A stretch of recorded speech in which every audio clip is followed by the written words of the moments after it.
सतर्क हैं, हम चल रहे हैं हम सही रास्ते पर, और जड़ से कर रहे हैं भ्रष्टाचार खत्म।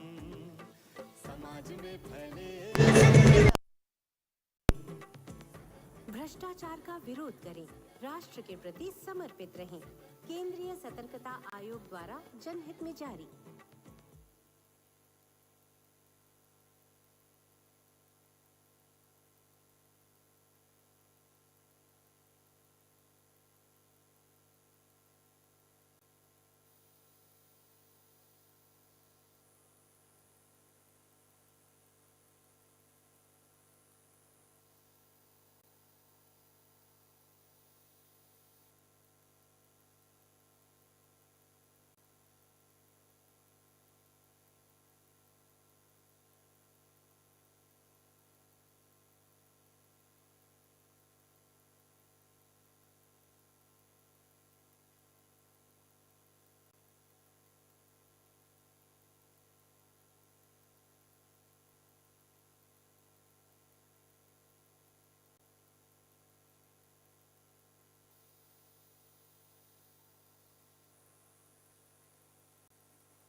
Hello, mike test, mike test.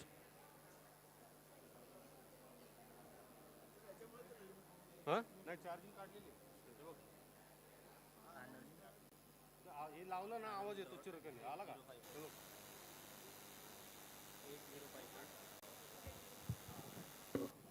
Students, can you please come down?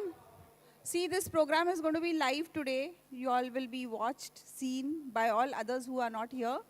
If you want to take that chance, please come forward. Don't leave gaps. Okay?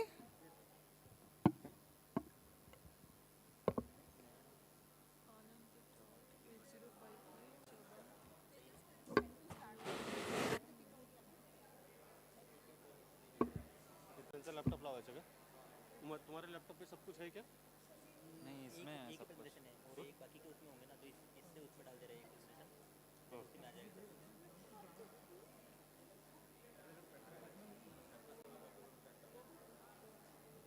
Pen drive है आपके पास नहीं है, मेल से कर रहे थे ट्रांसफर, नेटवर्क नहीं है।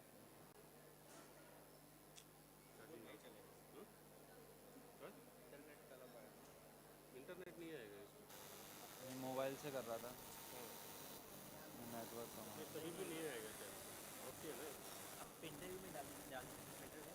पेन ड्राइव नहीं है।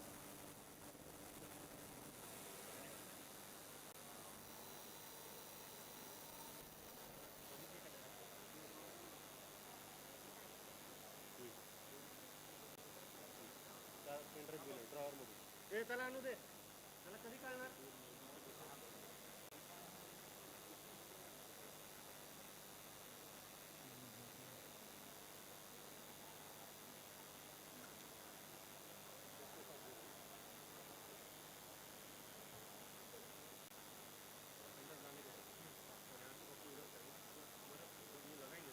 आपको आवाज़ आ रही कि नहीं मालूम है थोड़ा बहुत आवाज़ आ रही है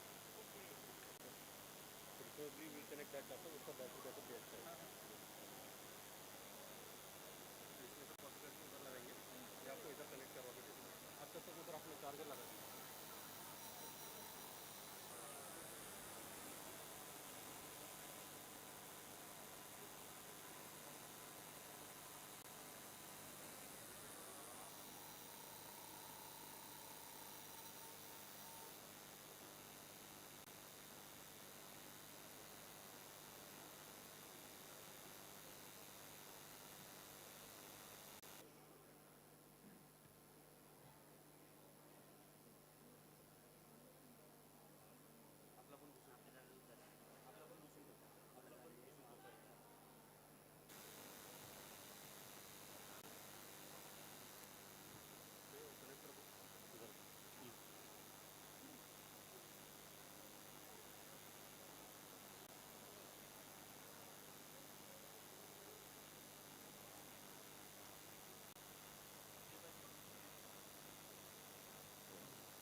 आपको USB पोर्ट हाँ एक मिनट नहीं एक बता ना एक मिनट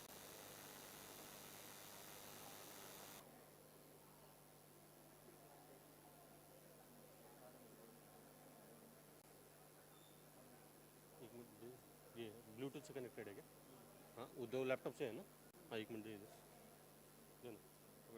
इधर से आवाज़ चेक करेंगे छोड़ हाँ हाँ फ़ोन से मतलब जो YouTube लाइव हो रहा है वहाँ से इधर आ रहा है ना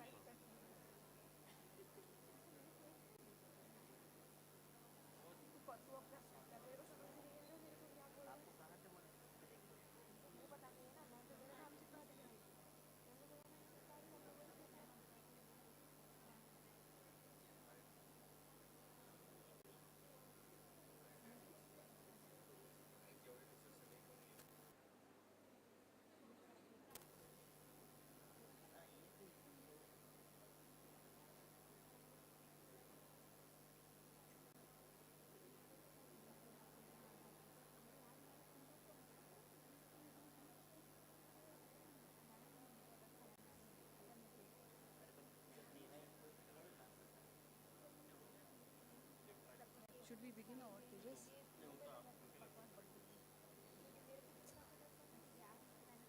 इनका अभी है नहीं तेजस, इनका ब्रेक के बाद है। we are copying all presentation from this to this अरे you should have done that before 10:30.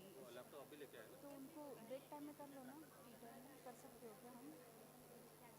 T time में कर सकते हो क्या? इनको 15-20 मिनट्स बोला है, ये लोग तो हाफ एन आवर लेंगे ही।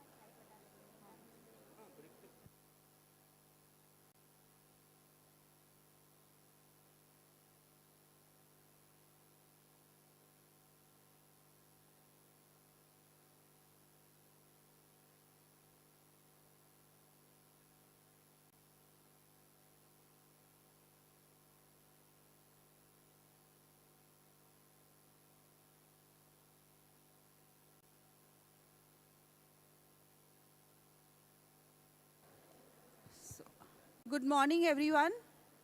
Students, teachers, any other school is supposed to come? We will begin because, you know, everybody has got a timeline here. So I think we need to start. So a very warm good morning to all. Thank you for coming here and gracing the occasion today.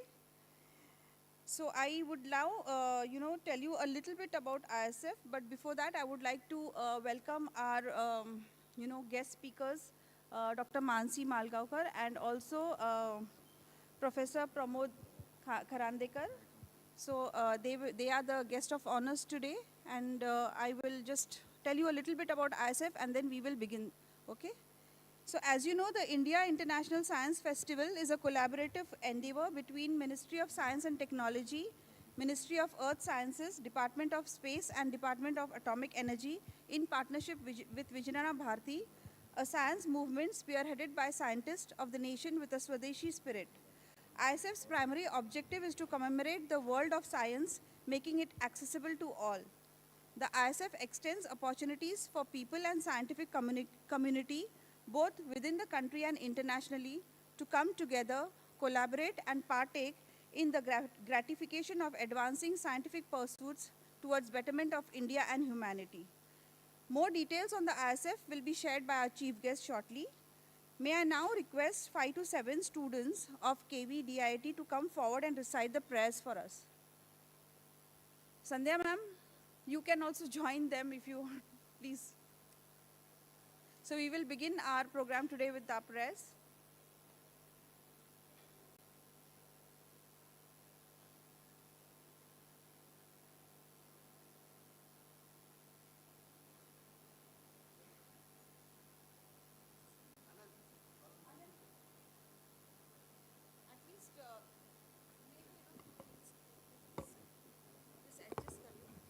Come forward, students. हाँ या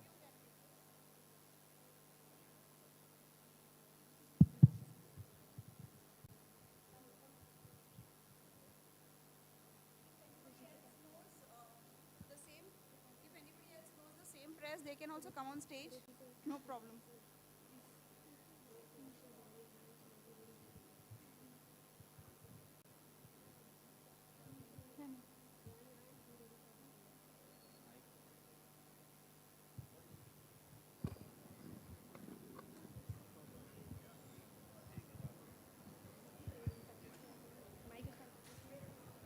Everyone, please join your hands for prayer.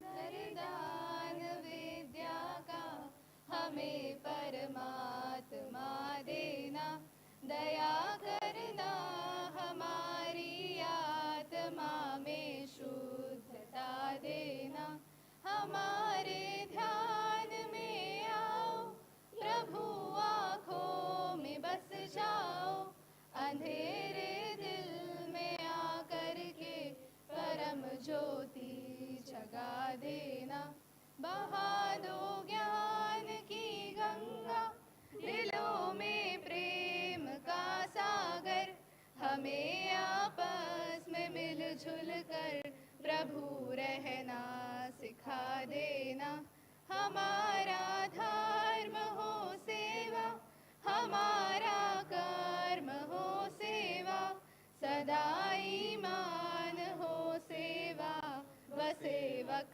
जन बना देना, वतन के वास्ते जीना, वतन के वास्ते मरना, वतन पर जान फिदा करना, प्रभु हमको सिखा देना, दया कर दान विद्या का हमें परमात्मा देना, दया करना हमारी आत्मा में शुद्धता देना।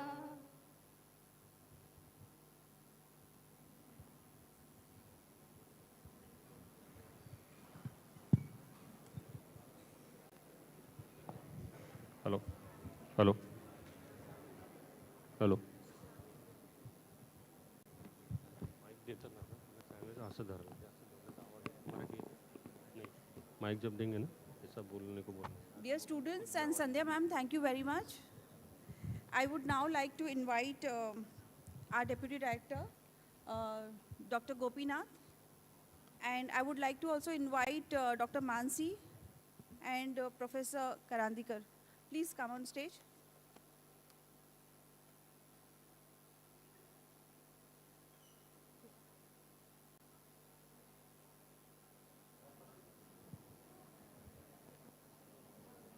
Ma'am, we will now raise the curtain for the event.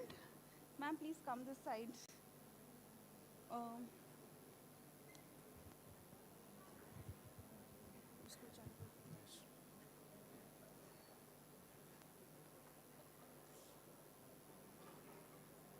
About Jigyasa. Curtain. Yes.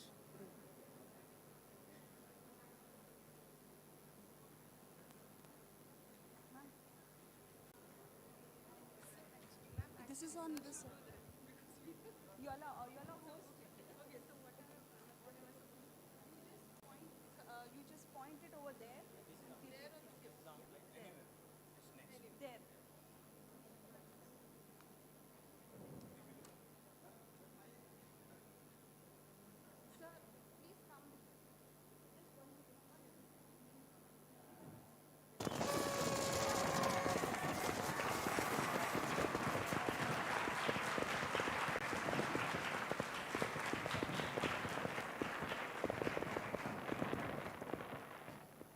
Okay, thank you so much.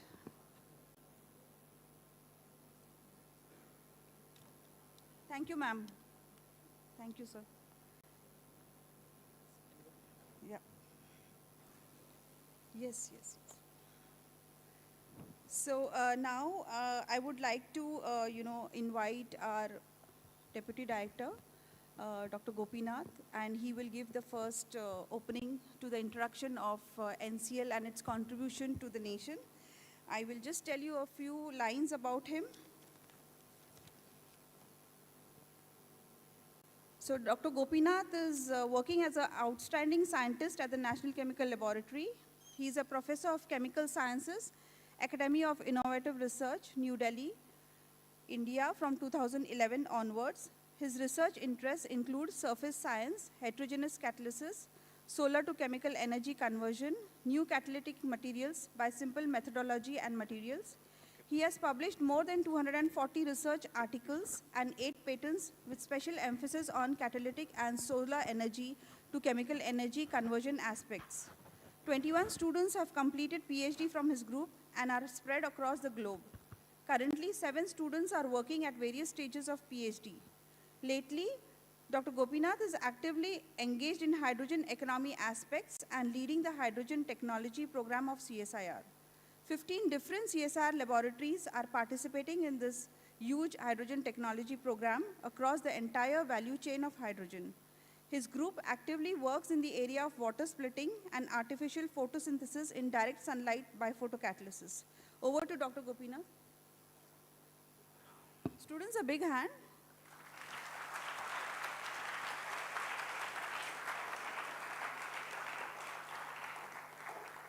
Very good morning to all of you. I'm really pleased to be here, and it's really lovely to interact with kids. I hope all of you can hear me, right? Can you hear me? Okay, very good. Yeah. So let me introduce this great lab. This is a part of CSIR, that is Council of Scientific and Industrial Research. CSIR is a system actually, does a lot of research on all different areas of science and technology. Okay. So we have about 37 different labs specializing on 37 different main areas actually, including chemistry, physics.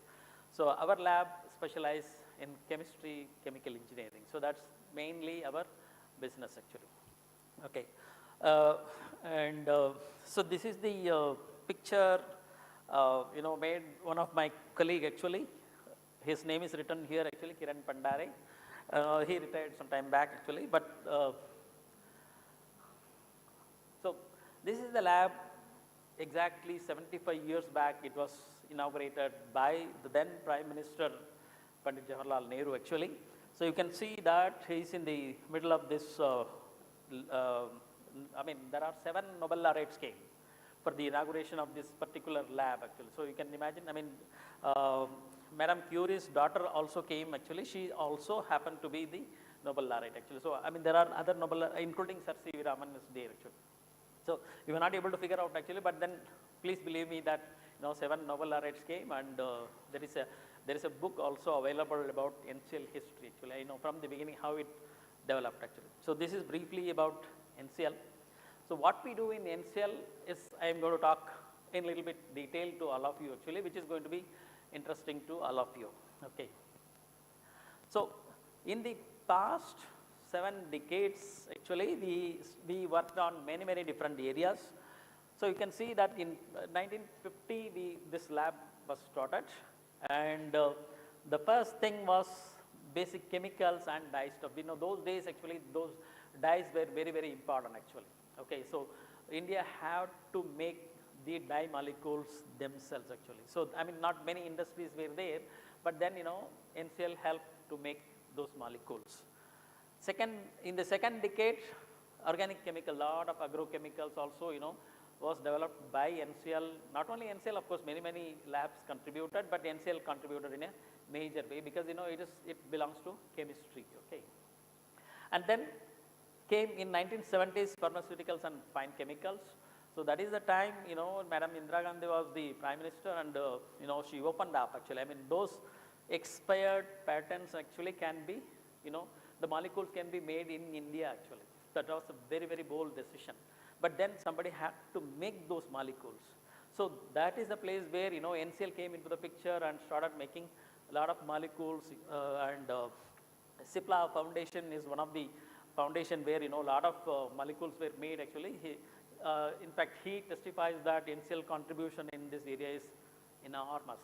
Okay, and then came the 80s where we started contributing to the import substitution, because till that time many things were imported. So we started contributing just reverse engineering. So that was also necessary those days actually, because to produce something very quickly, I mean, those things were going on. And then along with that, a lot of catalysis, tissue culture, many things were happening. I am not going into the details actually, because I have very limited time, so I may take totally about 20 minutes, but I will try to give you a flavor of what we are doing. And then 90s came global tech transfer actually, because in the beginning of 90s, India's economy opened up. So lot of multinational companies came in, and we are also able to export many things actually. So both things happened, and so Indian economy started growing from 90s onwards actually. So at that time, Finance Minister Manmohan Singh, then eventually he became the Prime Minister. So it was on the right path, and then now it is going in a very effective way actually. I mean, economy is growing really very fast, even though the global economy is not so good actually. So a lot of efforts are going on, and that is the time actually we started patenting also. Till that time, we did not do any patenting actually. That was something really worrying. What do you mean patent actually? I mean, when we find something really innovative, inventive, we have to protect our rights. So when we find something, then we first protect through a patent. Okay, so that's what it's a patent document actually. And then came the 2000, and that is a time lot of innovation. So you can see that how India is evolving actually. Okay, lot of entrepreneurship happened. A lot of startups, lot of ventures thing happened actually. So in 2000, there are many things happened actually. Then in last 10 years, CSIR also started Academy of Scientific and Innovative Research. So we also took part in teaching our own students, because now we are part of a degree awarding institute. So our students get degree from within CSIR actually. Okay, so that's the thing. And then lot of mission mode projects happened actually. But then what is now actually? So this is something very important actually. So here actually now we are in the present decade of 2020 to 2030 actually. We are in the middle somewhere, 2023 actually. So how NCL can contribute? So that's become the very, very important thing. You can see that a lot of climate changes happened. Just in the December 1st week, actually, I myself got stuck in Chennai rain, and literally I had to be moved out of, from the place where I was staying for about 2 kilometers by a float actually. My colleagues in NCL knows actually, because it was distributed in WhatsApp group actually, but then you may not know. But right now, the down south in same Tamil Nadu, but at the Cap Comorin tip, like some 4 or 5 districts are heavily inundated. Okay.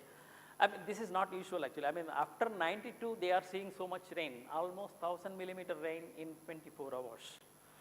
In 2005, it happened in Mumbai actually. So similar rain is happening in, down south Tamil Nadu actually. I mean, these are all due to climate change, which is, kind of proved already. How NCL can contribute, so that is one thing. And then another thing is actually, 85% of energy what we are using, when I say energy, it may be petrol. You may need petrol, diesel, coal, natural gas, all these things actually to power our vehicle, to power our home, all these things actually. Okay, so 85% of this energy resources are coming from other countries. It may be Middle East, it may be Russia, it may be somewhere in US. Okay, but then we depend on those countries. If those countries decide not to give any energy to India, we are actually doomed. See, the Russian-Ukraine aggression happened. That disrupted the energy supply to good part of Europe actually, to India also. But India managed to get energy supplies from Russia actually. Okay, but then now Israel-Gaza war is going on actually. That affects somewhere else. Okay. So like that, geopolitical conflicts, when it happens actually, it is affecting not only India, but many different countries. So we need to protect ourselves. When I say 85% of our energy sources are coming from other countries, we are dependent on them actually. How long we have to be dependent? So in fact, our Prime Minister decided actually, so we should work on the green hydrogen. So on 15th August 2021, he announced from the Red Fort that he announced the National Green Hydrogen Mission. Okay, because hydrogen is one of the best fuel, and then it is called future fuel also, because when we use hydrogen, we get energy plus water as a side product.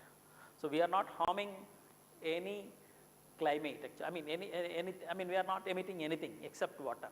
Okay. But while using petrol, diesel, all these things, all coal or natural gas, what we are using in our home in the Indian gas cylinders, that emits a lot of CO2. You may not know. Because, I mean, why we are not worried is CO2 is not, I mean, there is no color, there is no odor. Okay. So we are, I mean, the general public is not bothered. But then, there are after effects are already happening across the globe. Okay. This is a global problem also actually. Okay. So these are the reasons why we have to work on energy. So the first theme is actually, so this great lab is working on 7 different themes. The first one is clean energy. So the clean energy is actually to produce energy, say from sunlight through silicon photovoltaics, and then store energy. So that's one way. And then use that energy to split water to produce hydrogen. When we do that, it is called green hydrogen, because to produce that hydrogen, we are not using any electricity that comes from oil resources or fossil fuel, what we call. All crude oil, I mean, from crude oil we get petrol, diesel, all these things. Then coal, from coal actually there are again many things happen, natural gas, all these things when you use, we emit lot of CO2. But then when we use solar energy and convert and use it, I mean, convert into electricity and then use it for water splitting. When we split water, we get 1 hydrogen molecule, half oxygen molecule. Okay. So the ratio is like that. So when we produce hydrogen like this, it's going to be, it's called green hydrogen. Okay. So when we use that green hydrogen, we don't pollute the atmosphere. That's the biggest advantage. Apart from that, if we can generate more hydrogen, we become, I mean, the India become energy independent from other countries. That is the major thing. And the third thing is actually if we can produce more hydrogen supplied to rest of the world. So we become the energy supplier to the rest of the world. So we will able to decide what should be the price of hydrogen. That's a larger goal. Okay, that will happen eventually. Okay, but we have to be there. So there is a lot of research is happening, and NCL is leading as an ambitious CSIR program of hydrogen technology program, and fortunately I happen to be the program director of that particular program. So under this program we work on electrolyzer. What is electrolyzer? The electrolyzer uses electricity to split water into hydrogen and oxygen. Okay, so this is what happened, and now the efficiency is not so great, but the research is going on, technology is under development, and so we will able to get there very quickly. So that is one way. So we will able to produce hydrogen ourselves at a very large scale. So NCL is contributing in that particular area very much. Second thing is actually the technology what we have developed in NCL is being employed to run the bus actually, fuel cell bus. I am sure at least you must have heard about fuel cell actually, which converts hydrogen into energy to drive the bus. Instead of using gas or petrol, diesel, we use hydrogen through fuel cell to power the bus actually. Okay, so NCL's technology is being deployed by KPIT in Pune itself. Actually, there is a company in Hinjawadi in Pune. So our technology is employed by them, and they run the bus. Actually, they have already demonstrated. A prototype is available. So that is being used actually. So NCL has been working for the last 10 to 12 years actually in this particular technology, and now even more we are improving the technology. I mean, we want to bring down the cost of the technology, improve the performance. All these things are happening. That's one thing. And then when it comes to India have a very big aim of producing 50% of our energy from renewable energy sources. What is renewable energy? Sunlight is freely available, right? So if we can get energy, convert sunlight energy into electrical energy, it is called renewable energy. Similarly, wind energy.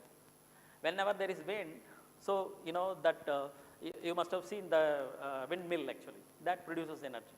So these are all called renewable energy. Okay, so India has set a target of by 2030, whatever our energy demand, 50% of that should come from renewable energy sources. This is really, really a tall. So approximately the number is 500 gigawatt hour of energy should be produced only through renewable energy means. Okay, so that is the target.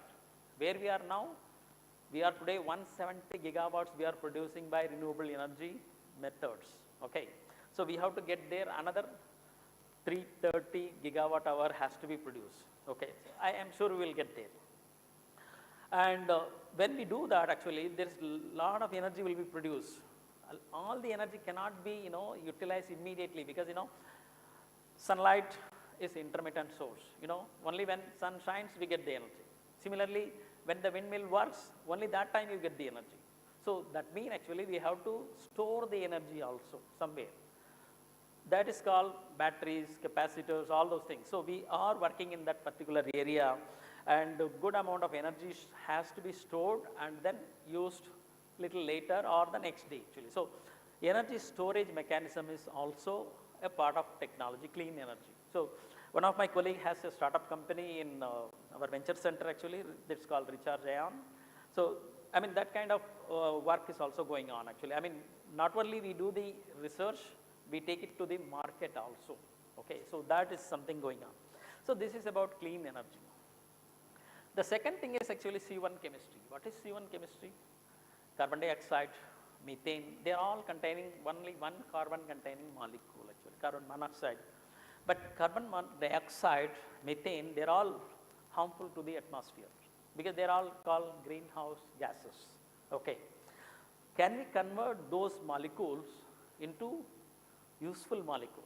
Can I convert carbon dioxide into methanol so that methanol can be used as a fuel, or methanol can be converted into something else. In fact, one of my colleagues has developed a wonderful technique.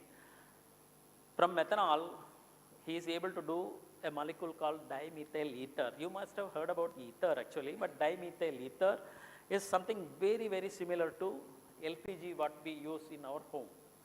In fact, about 20 to 25% of dimethyl ether can be mixed with LPG and can be used. So this is another way we can become energy independent. And think about that, about 10 crore families are using LPG cylinders across India. So if 10 crore cylinders are filled with 20% of dimethyl ether, how much amount of foreign energy, foreign exchange savings we can do? That's a great amount actually. Okay, so this kind of research is going on, and now we are putting a very big plant of 2,500 kilogram per day plant we are putting in a refinery somewhere in Panipat actually. Okay, it's an Indian oil refinery where we are putting a small plant actually, and of course it's with the help from the government. So that's going on. So like that, that's another area where we are working. So basically we are trying to convert a waste molecule, that is carbon dioxide kind of thing, to a useful molecule. In fact, artificial photosynthesis also we are working. My own group is working on that. So we use exactly like green plants, what you see in the garden. We use solar light, sunlight. We have our own catalyst with water and CO2, we convert into methanol. Okay? So when we do that, we store sunlight energy in chemical molecules actually. These liquid fuels can be transported anywhere like petrol and diesel. So that's the advantage. So that's one thing. So this is about clean energy. Then circular economy. What is circular economy? We produce a lot of waste.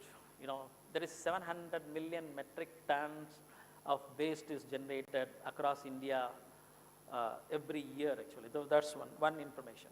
Another thing is actually during COVID, only because of the personal protective equipment, what we call, the gowns, masks, all these things actually, about 200 tons per annum was produced actually only during the second COVID wave actually. So can you imagine actually the volume of waste produced? Normally it goes to the landfill. That means it goes to the garbage, okay? But that's very, very bad. So what this lab has done is actually we collected about 1 ton of such kind of waste and then made it into a recyclable thing actually. So in fact, we have flower pots which is made from that plastic actually. Okay, so a waste is converted into something useful. So there is a value addition we made actually. There is a small startup also which is working more on such ideas, and that's going on actually. So this is about the circular economy. So how do we convert a waste into a value added product actually? That's third one. The fourth one is actually sustainable chemical industry actually. So what I mean sustainable chemical industry, for example, what goes as a waste actually, to produce anything actually you need a lot of, the present chemical industry makes a lot of waste actually, okay. It has to be avoided. So that is the main thing. This lab works something called continuous flow synthesis. That means actually we minimize the waste and maximize the production. Not only that, I'm sure how many of you must be wearing the wearable electronics actually, the smart watch, all these things actually, which employs a small amount of silver wires, nano silver wires. Okay, so that nano silver wires we are able to make in bulk and in a continuous flow synthesis. Okay, that goes into your watch actually. A microgram of nano silver wire goes into that actually, but then we can produce kilograms actually in the lab. Okay, so we contribute that way also to the chemical industry, and by producing minimum waste actually. Okay, so that's the fourth one. And then fifth one is biotherapeutics actually. What is biotherapeutics? And biosimilars also we call actually. What is biosimilar? Biosimilar is a compound or molecule which is very close to what is being produced in our body. For example, insulin is produced in our body, okay? But then can I produce insulin-like molecule which also functions and controls the sugar in our body. This is called biosimilar. Okay. So this lab is working on that because biosimilar is picking up very, very, very fast actually. So that work is going on. Okay. And then 6. Whatever we say actually, India's economy is still dependent, I mean significant percentage of economy depends on the agriculture. Because we produce a lot of, rice, wheat, all these things actually. But after the harvest, what happens? Mostly our farmers simply burn the waste actually. Okay. So those who are from Delhi and UP side, they know that November, December there is lot of smoke happens actually. Okay. So that's because our farmers simply burn. But then can we convert that biomass waste, after the harvest, it is simply lying in the field. Can we convert that into something useful? This lab has been working in that particular area also and making a lot of inroads in that particular area. For example, can we produce an alcohol, an acid, a furan, or so many molecules can be synthesized from the biomass. So that kind of work is going on actually. Not only that, can we use the biomass to produce hydrogen also? That's another way of looking at it actually. So basically a waste is converted into a wealth or value added product or chemical. Okay, so this is what we are doing. And then lastly, agri-tech. Agri-tech. How many of you use honey?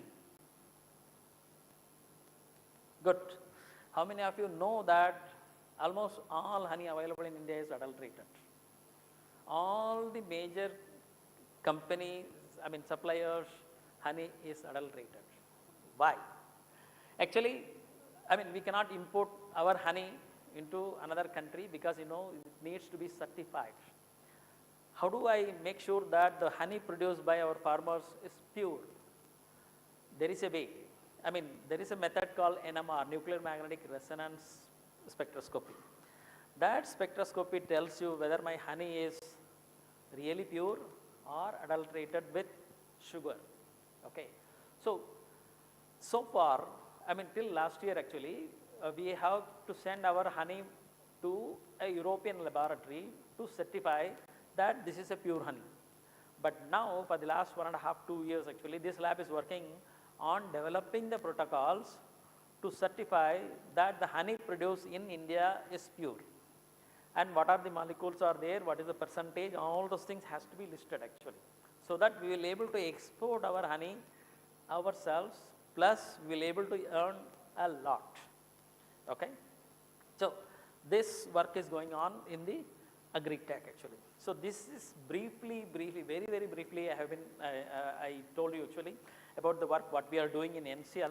And so with that, let me stop here actually. So basically actually, this lab is, trying to achieve some of the sustainable development goals what has been set by United Nations. Okay. So from the chemical engineering point of view, whatever way we can contribute, we are trying to do that actually.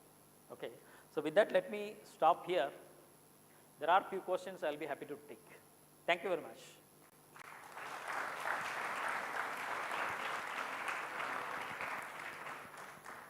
Any questions?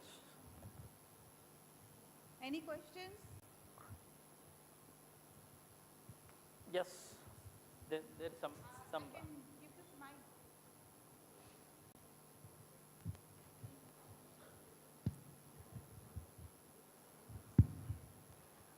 Good morning, sir. Could you please explain the C1 chemistry concept once again? In C1 brief? chemistry? Yes. Yeah. So C1 chemistry, so basically carbon dioxide molecule. You take the carbon dioxide molecule, it contains only one carbon. So any molecule actually that contains one carbon, we call it as C1 actually, C1 molecule. Okay. So carbon dioxide, methane, both are very, very harmful to the atmosphere because these are the molecules responsible for climate change. Because carbon dioxide half-life is very, very long. But methane molecule half-life is less, but then it is the impact on climate change is very high. So this is the reason why we need to control them. But instead of controlling them, can we convert those molecules into something useful. Can we convert carbon dioxide into methanol or ethanol? If we can do that, that's what exactly the artificial photosynthesis is happening on that same principle. What is photosynthesis? All the the green leaf, what you see in the garden, actually it takes sunlight energy, it takes water from ground through the capillary force, and then CO2 from atmosphere, and then with chlorophyll and other thing, actually it is converting into the the energy what it requires, that is glucose and sucrose, actually it is being made by photosynthesis. So then another thing is, actually plants do not require any expensive material. It is using simplest thing, water, CO2, sunlight energy.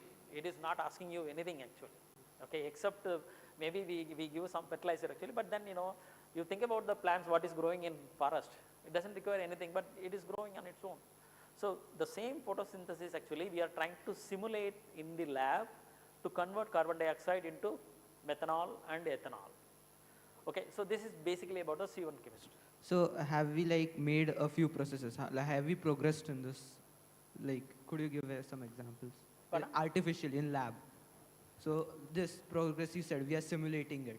So could you give any example on how much you have progressed in it? Artificially? Yes. Yeah.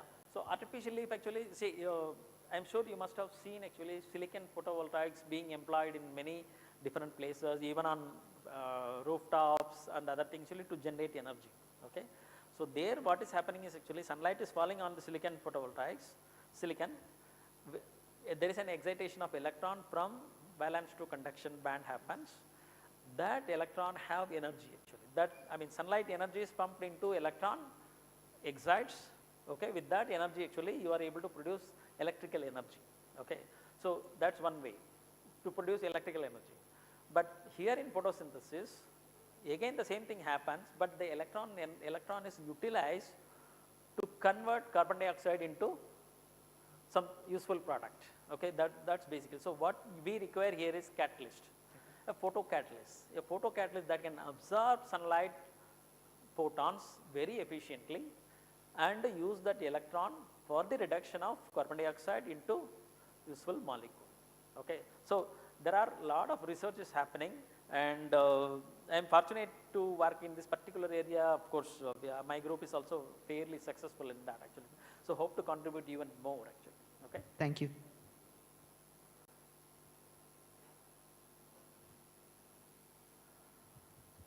Yeah, there is another girl.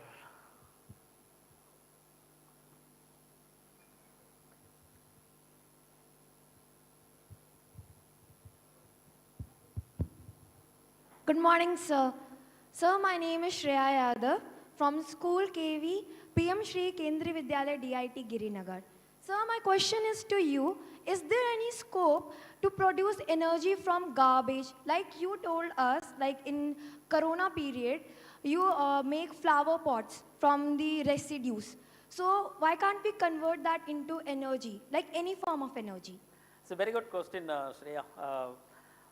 See, we need to do two things at home. When we produce, garbage, every house produces some garbage, right? At least we have to segregate organic, non-organic. Okay, organic mean like all the vegetable, leaves and peels and other things. Actually, what we are producing, that has to be segregated, because that is a rich source of carbon. Okay, because it is nothing but so much carbohydrate and all carbon-containing molecules are there. So there are already many methods. Few methods are at least available actually. There are enzymes also available actually. So there is anaerobic process, aerobic process, there are so many processes available. So what we can do, in fact one of my colleague in another lab actually, that's called Indian Institute of Chemical Technology in Hyderabad, they are able to convert the food waste, what is available in their canteen, and convert into hydrogen and methane. Okay. So that kind of process is available. So that means actually we will able to effectively convert the waste, the garbage, what you said actually, but only thing, it has to be separated. Okay. So all the organic waste goes into that device under a enzymatic process, converts into hydrogen or methane and other molecule actually, depending on anaerobic process, aerobic process. There are many different processes actually, but so methods are available. Okay, so that is being used actually. Okay, thank you. Thank you, sir. Good morning, sir. My name is Shubham. I am from PM Shri Kendriya Vidyalaya Army area. My question is that can we make green energy from cow dung? Clean energy from? Cow dung, biofuel or from algae? I didn't get you last. No, sir, that you have seen that biofuel is mainly made from organic matters, like that cow dung is resistant to biofuel. You mean cow dung? Yes, sir. Yeah, it is possible. It is possible. See, for example, the biogas, what is being produced, actually, I mean, there is a age-old process available actually. Okay, so but I don't know. Somehow, actually, our villages are moving away, but there is a process available. That is also again enzymatic process. So you just collect the wet cow dung actually, and then put it in that biogas reactor. It produces the methane, what is required to power 1 or 2 houses actually. So one can do that, and people are already doing actually. So it is available. Okay. So just go and search for the gobar gas reactor in Google. I am sure you will get a lot of information. Okay.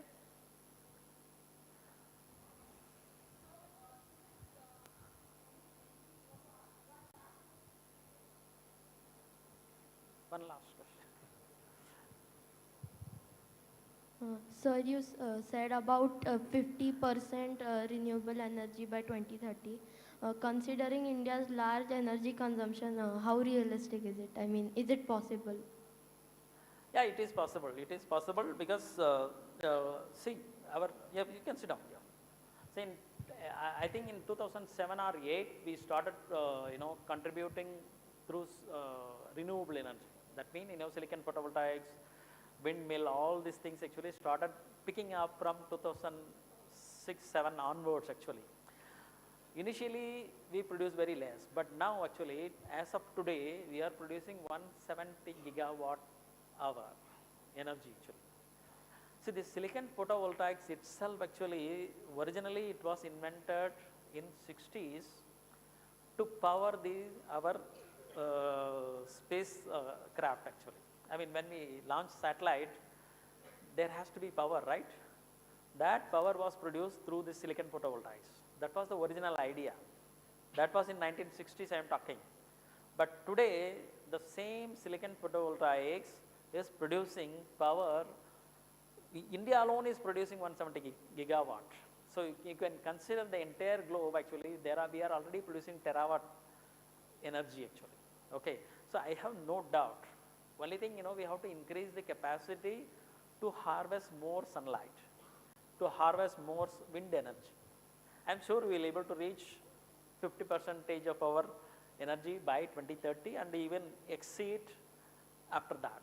So by 2047, I am sure India is going to be energy independent. We will be able to produce more energy by then. Okay? Thank you.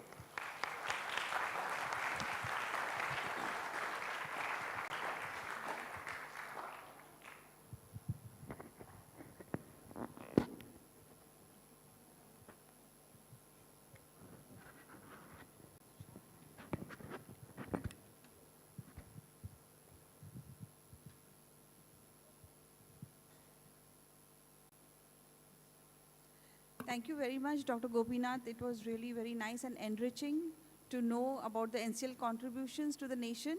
And I'm sure now, students, your curiosity has been curbed by saying that, yes, this is what NCL does. So when you go out and when somebody asks you, you know what is NCL all about. Do you know that? Yes or no? Yes, very good.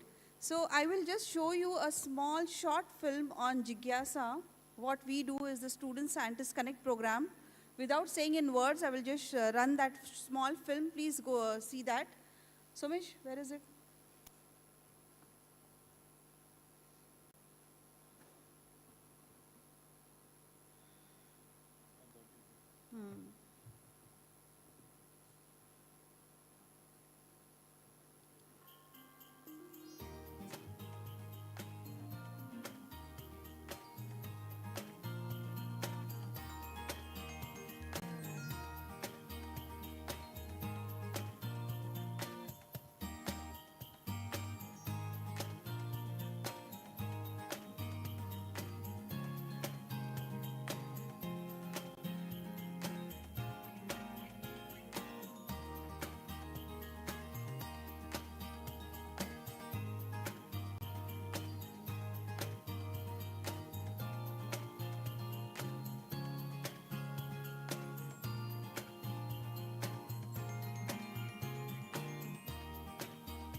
So students, this is what we do with all of you, and those who have come here for the first time, they'll know what we do. Okay? So please, stay tuned to our further programs. We do have few programs, but we do have it spread over the whole year. And I'm sure your teachers will definitely bring you. So with this now, I will now welcome Dr. Mansi Malgaonkar again, once more on the stage. And Dr. Gopinath, can you do the honors?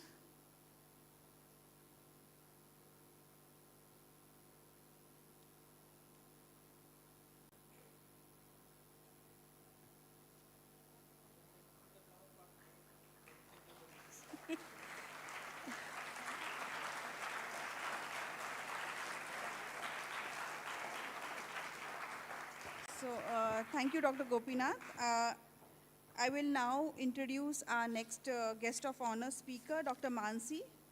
She has done her PhD and MSc in botany from our Pune University, Savitribai Phule Pune University. She possesses the formal courses in science, journalism, and French language. Dr. Mansi is an experienced researcher in mycology and bacteriology, plant and human pathology, environmental biotechnology. She has many publications in journals of repute, apart from book chapters to her credit. Dr. Mansi has presented and participated in a number of conferences, workshops, and training programs. She also volunteers for a number of activities and has joined VIII as a volunteer, where Dr. Mansi has delivered and organized a number of expos, workshops, and organized programs like the Bharatiya Vigyan Sammelan, World Congress of Vedic Sciences, Kautuhal, and many more. So now I will give the stage to Dr. Mansi, who will tell you about the IISF activities.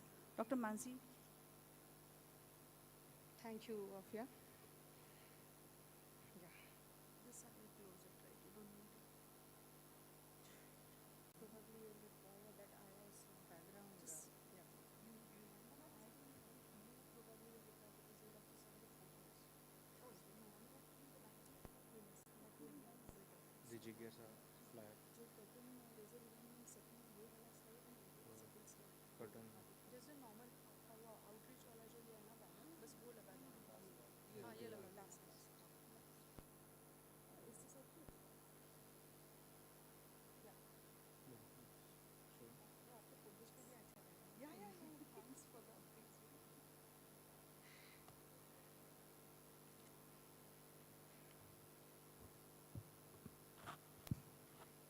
Good morning, students. I am Dr. Mansi, here to present some glimpses of India International Science Festival.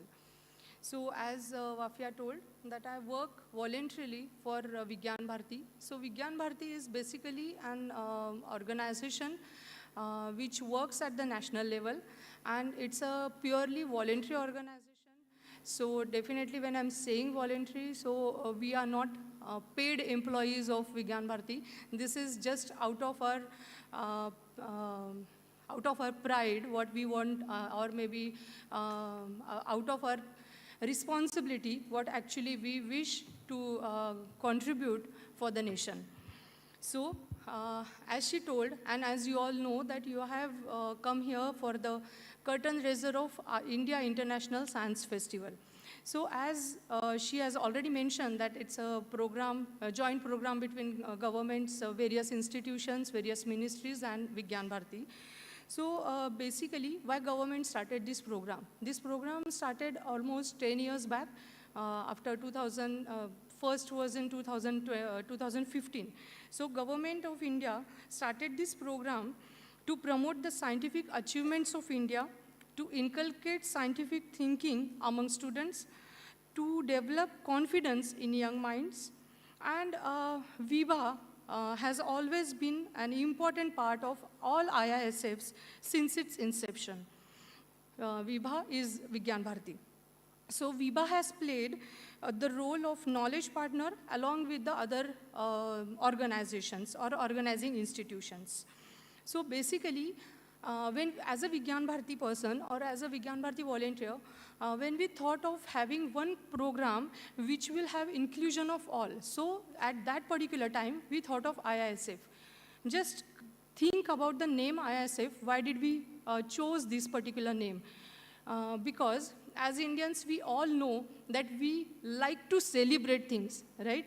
So if you just buy a new bike, or if you buy a new car, new home, from that to celebrating Ganpati, Diwali, or any other festivals. So that's in our nature, that's in our culture. So we celebrate a small things, I mean from small things to a bigger achievements.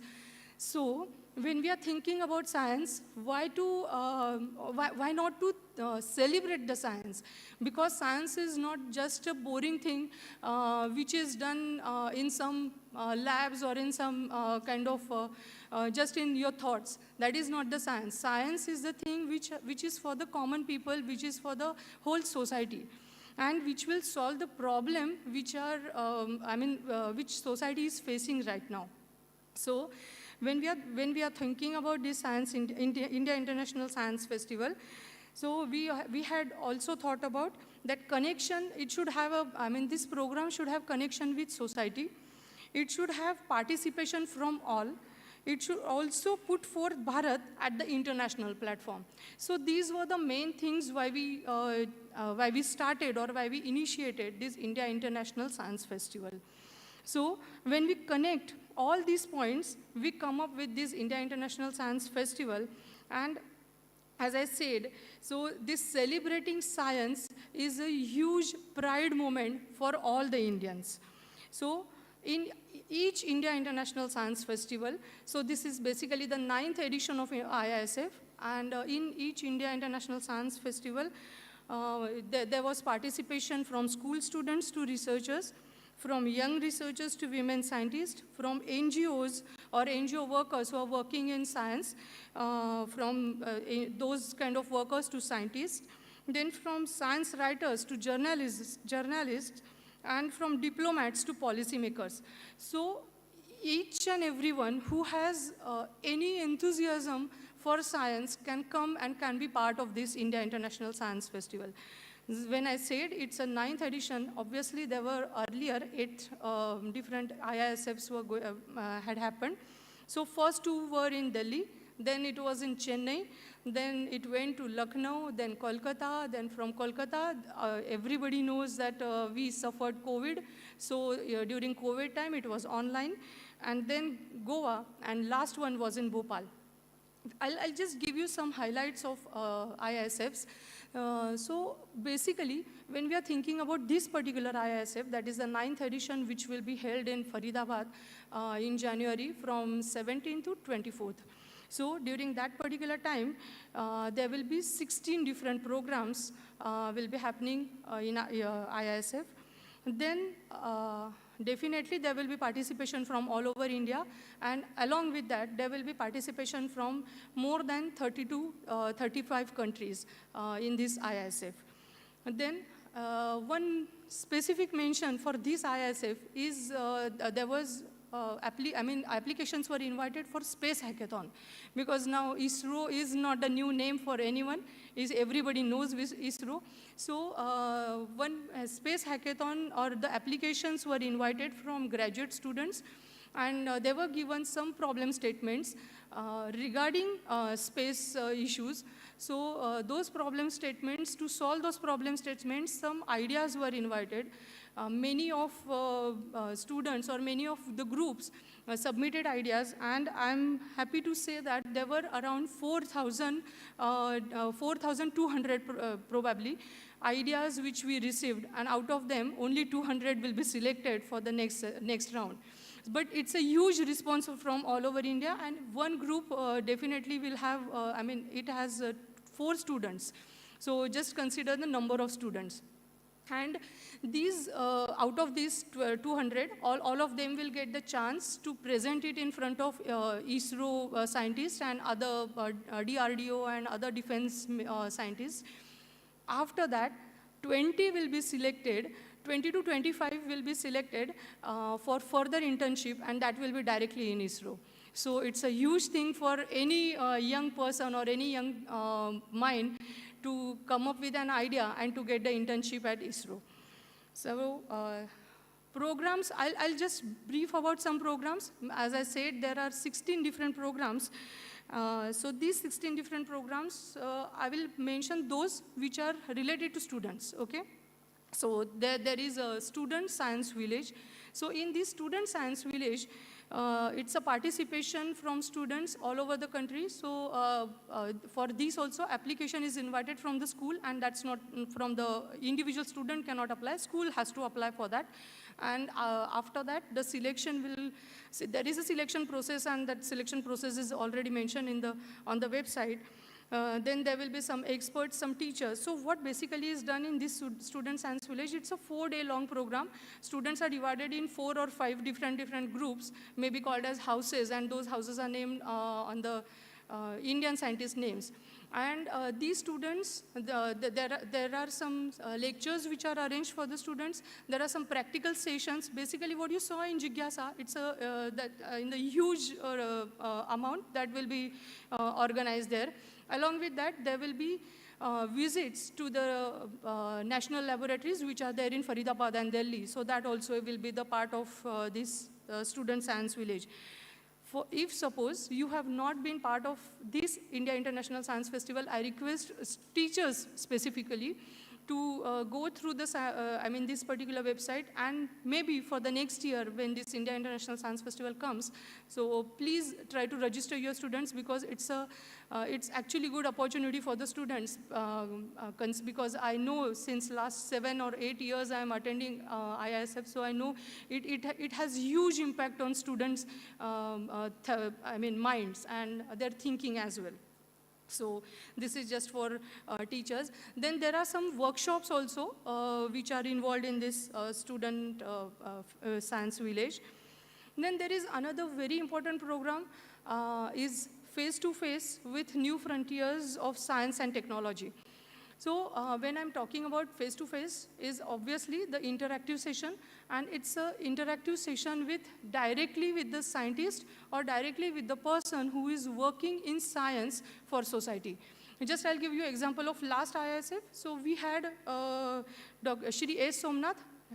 Is there anyone who doesn't know name of Somnath sir? ISRO chairman, everybody knows, right? Yes or no? Yes. Okay, so when last time he was there in Bhopal, he shared not only the experience or not only the achievements of ISRO, he also shared and he also discussed, or he also interacted with the students who were from Bhopal and around, around Bhopal. What basically he discussed was what is the future of space science in India. So it was a very inspiring session, and actually such sessions are very much required to boost your scientific inculcation. So then Dr. Krishna Ella, everybody knows about Bharat Biotech. Everybody must have taken the vaccine, everybody is vaccinated with the COVID, this thing, right? So everybody know about Bharat Biotech. Probably you might not know the name of Dr. Krishna Ella. So Krishna Ella was the person. Why Krishna Ella? Because that particular Bharat Biotech is a company which thinks about, or which comes up with the product which is scientifically based product. So as a person of science or as a student of science, you can think about some products, you can think about some innovative products, and that can be transferred, that can be transformed to the some kind of company or some kind of startup. So as sir and ma'am also mentioned that there is a venture center here, and obviously when NCL is coming up with some new products or new ideas, it is not only to the lab level, it is also, they are also thinking about going to the, going in the public. So probably everybody must be knowing about NCL is the first research institute in India who came up with the hydrogen fuel which can be used in the buses. So that's a huge round of applause for NCL, because it's a huge achievement for NCL. Then probably whoever is working with, whoever is using computers must be knowing about persistent. So last year, Dr. Anand Deshpande, he was part of this face-to-face with Frontiers in Science. Then Dr. Archana Sharma, if suppose you have some interest in nuclear physics or then you might be knowing about there is one lab called as CERN laboratory, which is in Geneva. So she is working in CERN laboratory, and she is part of very big projects, and so she had come from Switzerland. And why am I mentioning her name? Because she was just like us. She was, she is basically from UP, so from a small village. So that was her journey from small village, starting from a small village to the CERN laboratory and working with the scientists who are Nobel laureates, and she is working in the group of scientists who are Nobel laureates. So it's a huge achievement for any person. And considering from the village she comes, so it's not that science is only for the particular people. Anyone who has that enthusiasm can learn it and can go ahead. So basically what I wanted to say is, any scientist, then industrialists or innovators which have the global presence, they are invited to share their journeys, and students are requested, or students are allowed to talk to them in person. So that's an interactive session. Then next is science through games and toys. I am sure everybody likes to play some or the other game.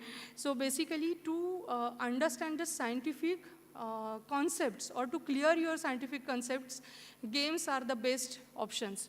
So imparting scientific knowledge through fun, this is basically the aim of this particular program. And there are some workshops, then there are some hands-on activities, then learnings and exhibition for this science through games and toys. Space Hackathon, I already spoke about it. Then there is another program which is known as VIII-XII. VIIII-XII is a program, basically it's a science literature festival. So as we know, that as scientists are doing so many research, so much of research work, they publish their work in scientific journals. But all, the normal public or in normal society, we do not directly go and read the scientific journals. Basically, what we read is what comes to us, maybe in form of newspapers, maybe in form of social media nowadays, or maybe in form of some other literature, maybe book, maybe poems, and maybe articles or something like that. So all these people who are writing science for the society are basically invited. And obviously, that science is not just, writing science for society is not that easy job, because you have to be scientifically correct, and you have to be you have to use such words which will be, or such language which will be acceptable in the society. So that is very difficult job actually, because writing science, because if you are doing science, you are writing science in scientific language, it's little bit easy, but to communicate it with the society it's a lot of patience. So there are also workshops for science writing, then book releases, there will be some book releases, and conference, normal conference also will be there. Then the next program will be celebrating science, creativity through challenge. What I want to say here is, in each India International Science Festival, we try to create some records. So probably the Guinness records. So last year, there was one record, so which was basically students from different schools. I do not know the number of schools participated, but students participated in that particular program, that particular activity, and they created one robo. Okay, so they created a robo. That robo will plant some plantations. That was an experiment basically, to create a robo, and that robo will plant some plants. Okay, so that was a thing. Then earlier in Goa, there were 3 different Guinness records. And when I'm talking about these records, so Goa, I do remember, just imagine that Gagan, if you have seen the launching of Chandrayaan. So similarly, that time Gaganyaan was launched. And it is good, I mean, I'm really happy to share this, that 545 students, totally 600 students, 550 students created that Gaganyaan. They assembled the Gaganyaan, the small, I mean, the prototype of Gaganyaan, and that was successfully launched. So 545 students could successfully launch the Gaganyaan, and that was very nice, very nice thing to see, because it was on the beach, Goa beach, and that all 545 yans were launched. And why are we doing this? Or why are we basically, what is the use of this kind of activities? It is just to boost our our confidence, that some things, somebody asked here also, that is it possible to achieve the things in 2030? So it's basically to boost your confidence, that if you have that confidence that, okay, we will be able to do it, so then we will be able to do it. First only if you have two minds that, okay, are we going to get success, or are we not going to get success? That is not the thing. So just to boost your confidence, these kind of activities are planned. And it's a huge Guinness record that that time we received, and it was also with ISRO. That time it was happened. Now also, I'm not allowed to say what record will be there, but okay, there will be some kind of a challenge, and that will be recorded worldwide. Then other than that, there are there is a National Science Teachers Workshops. So even teachers, I request all the teachers next time when next IISF comes, so please just be in touch with India International Science Festival website. So you will understand there are some programs and there are some workshops for teachers also. So this national education policy which is coming up, so that also will be discussed over there, and some workshops to have this NEP in your schools will be conducted there.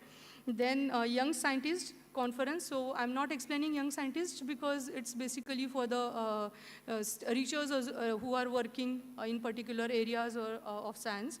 Then there will be New Age Technology Show. There will be National Social Organization and Institutional Meet. When I'm talking about it, there are many NGOs who are working with the scientific aspect for society. So all such kind of NGOs will be called there, and there will be scientific discussions, and there will be some deliberations for such NGOs. And then Science and Technology, Media and Communicators, because whatever the achievements of India's scientific world, what we come to know is basically from the media and from the science communicators. So there will be Science and Technology, Media and Communicator Conclave. Then Science and Technology Ministries and central and state ministers, along with the central and state secretaries of Science and Technologies, will be coming together, and they will be discussing there the role of science and technology for empowering the states. After that, there will be Startup Technology and Innovation B2B Meet. That also is specifically for the entrepreneurs. Then there is Women Scientist Conclave. Then other than that, there will be a science exhibition. So basically, just imagine to know the scientific achievements of India. And when I'm talking about India, scientific achievements of India, I'm including all the research institutions or all the research labs who are working under Department of Science and Technology, Department of Biotechnology, ISRO, then CSIR, that's NCL is part of CSIR, then ICMR, that's Indian Council of Medical Research, then AYUSH, then ICAR, DAE, and many others. So all these research institutes, under one roof, you will be able to understand what they are doing, and you will be able to know what are the achievements from all these institutions for India. So it will be definitely a huge exhibition for everyone to see. By chance, if you are not part of this IISF, definitely you can be part of next, because this is an annual program, and for that, your teachers will have to take little extra efforts to connect to the India International Science Festival team. Thank you. Thank you, ma'am.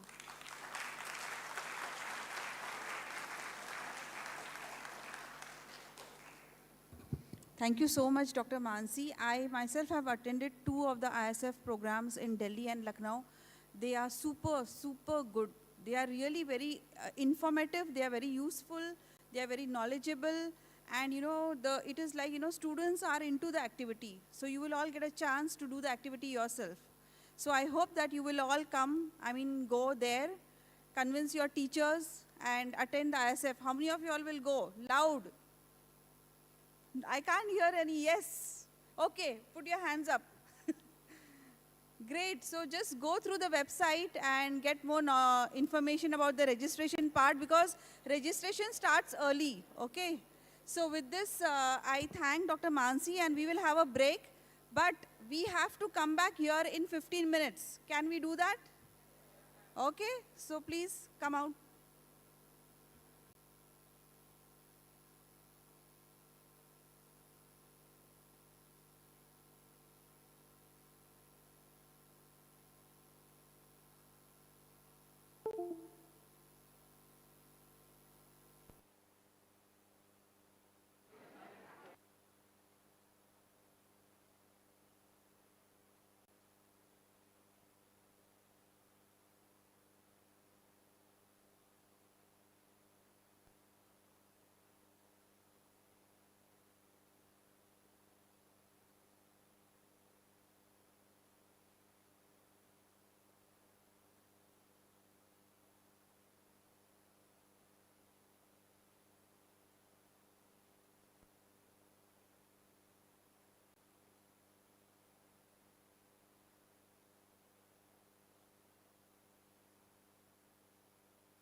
अच्छा, हाँ हाँ हाँ हाँ.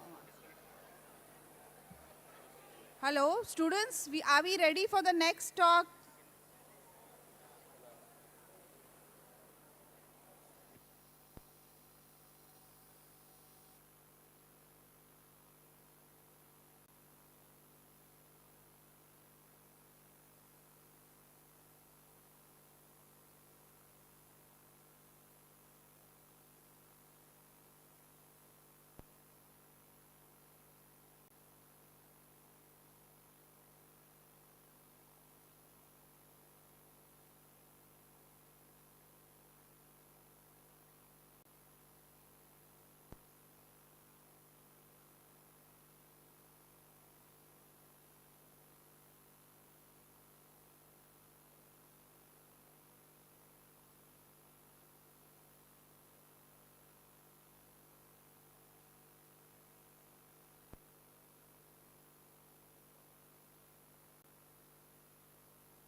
Hello, students. Kindly settle down. Can you please settle down soon? We will start the next program.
Hello. Yeah. Students, hello. I know you all are all very excited, very happy, very enthusiastic about the sessions going on since morning today. So can I have your attention, please? Yes? So we are going to have the talk of the day today by Dr. Sailaja Krishnamurthy. Are you all ready? You have to shout. Very good. So that's the way, you know, we do our programs here. So I will now introduce Dr. Shailaja. Shailaja, can you come here? Okay. So Shailaja is a computational quantum chemist. Her research interests include applying both atom-localized based quantum chemical methodologies and plane wave basis set methodologies towards design of materials related to sustainable energy, environment, and health. She has pursued her doctoral degree at CSIR NCL and has worked at distinctive research environments such as industry and academia. She has published over 125 research papers and is recipient of MEA France postdoctoral fellowships, CNRS visiting researcher fellowships, and CRSI bronze medal. Her current research topics include, but not limited to, catalyst design, which includes heterogeneous electrocatalytic and photocatalytic design of separation materials, corrosion inhibitors, remediation materials for toxic molecules, and understanding interaction of toxic materials with biomolecules. So can I now welcome Dr. Shailaja Krishnamurthy, a big hand.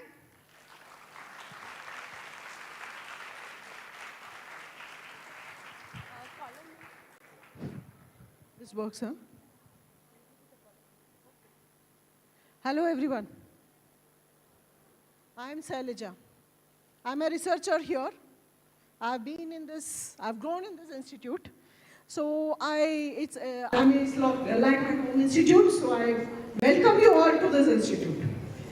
India has several research institutes, and it's a privilege to be attached to one of them and also associate yourself with one of them. So I welcome you all in that context. Do I have the mic?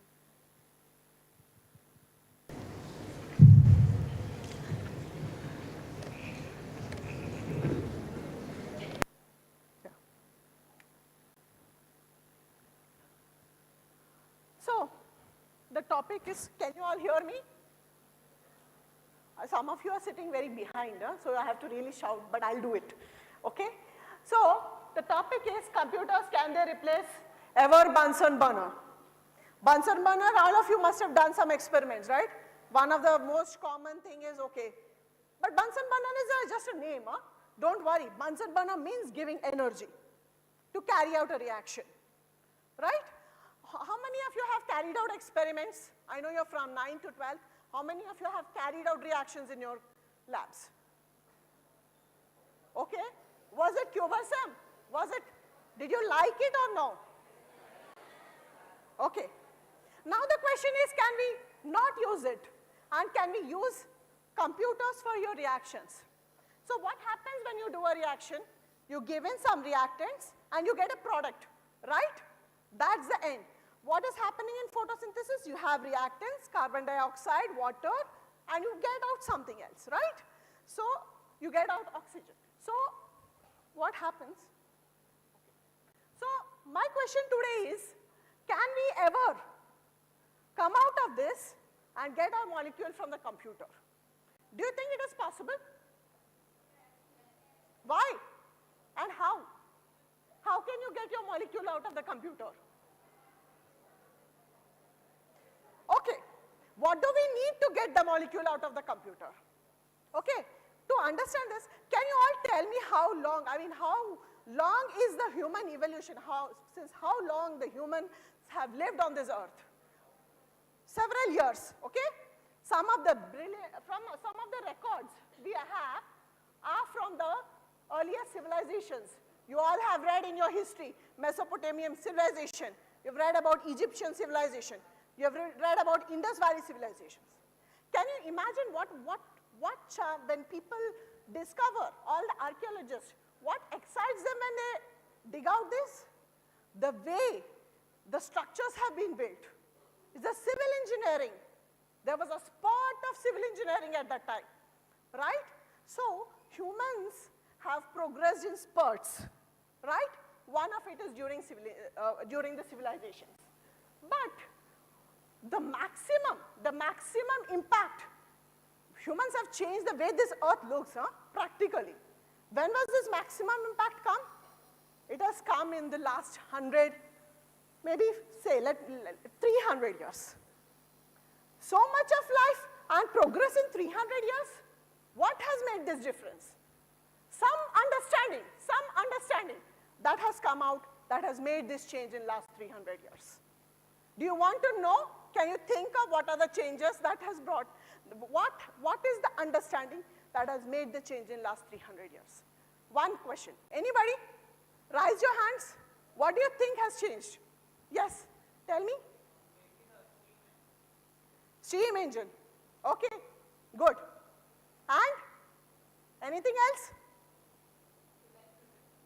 Okay, very nice. I actually got two answers on which I'm going to talk ahead.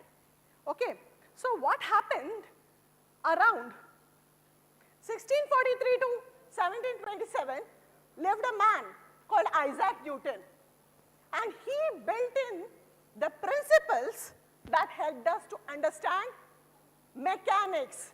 What is mechanics? What is mechanics? Yes? Yes, but it's something, mechanics is big, na? Laws of motion, yes. Yes, but laws of motion explain a lot of mechanics. You throw a ball, where does it land? You roll a ball, where does it land? These are all mechanics, okay? What are the force? How does it accelerate? Where does it land? He explained all this. And he also, of course, had a lot of more interesting things that helped us, that brought the world closer. It was the first time over the last 300 years that the world has become a lot more closer due to inventions like engine, okay, transportation, the whole navigation was built, right? All this was the first time we changed. Of course, that also was the reason why there was colonization, right? We were a colony. You all realize, right? So all this happened due to the great inventions of the people like that. Of course, you had telephone, you had locomotives, you had navigation tools, navigation vessels. This brought us close for the first time. But that was in 1727, okay? It was in 1800. When was the second spot? Now we are using mobile phones. I'm able to explain you with the help of this beautiful thing. What has brought this? The second understanding of this world, that I mean, we have so many tools now. Television to jet engine to, I mean, we are creating fancy movies, such nice effects, right? Some invention, some understanding that has brought this here, okay? It has brought creation. It has also told how we can come to the close of destruction. Can you all tell me what was it? What is the cause of this technology? One understanding that has changed everything. Yeah, come on. No? I thought you raised the hand. Anyone? It's only, yes. The computers came only now. You know, even I didn't use computers when I was doing my MSc. I mean, I just could see it from a small window. Oh, computer.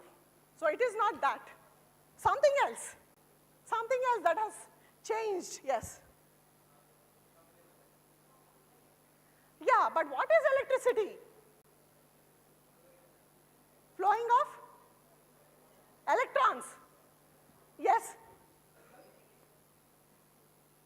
Communication came because of another. Yes.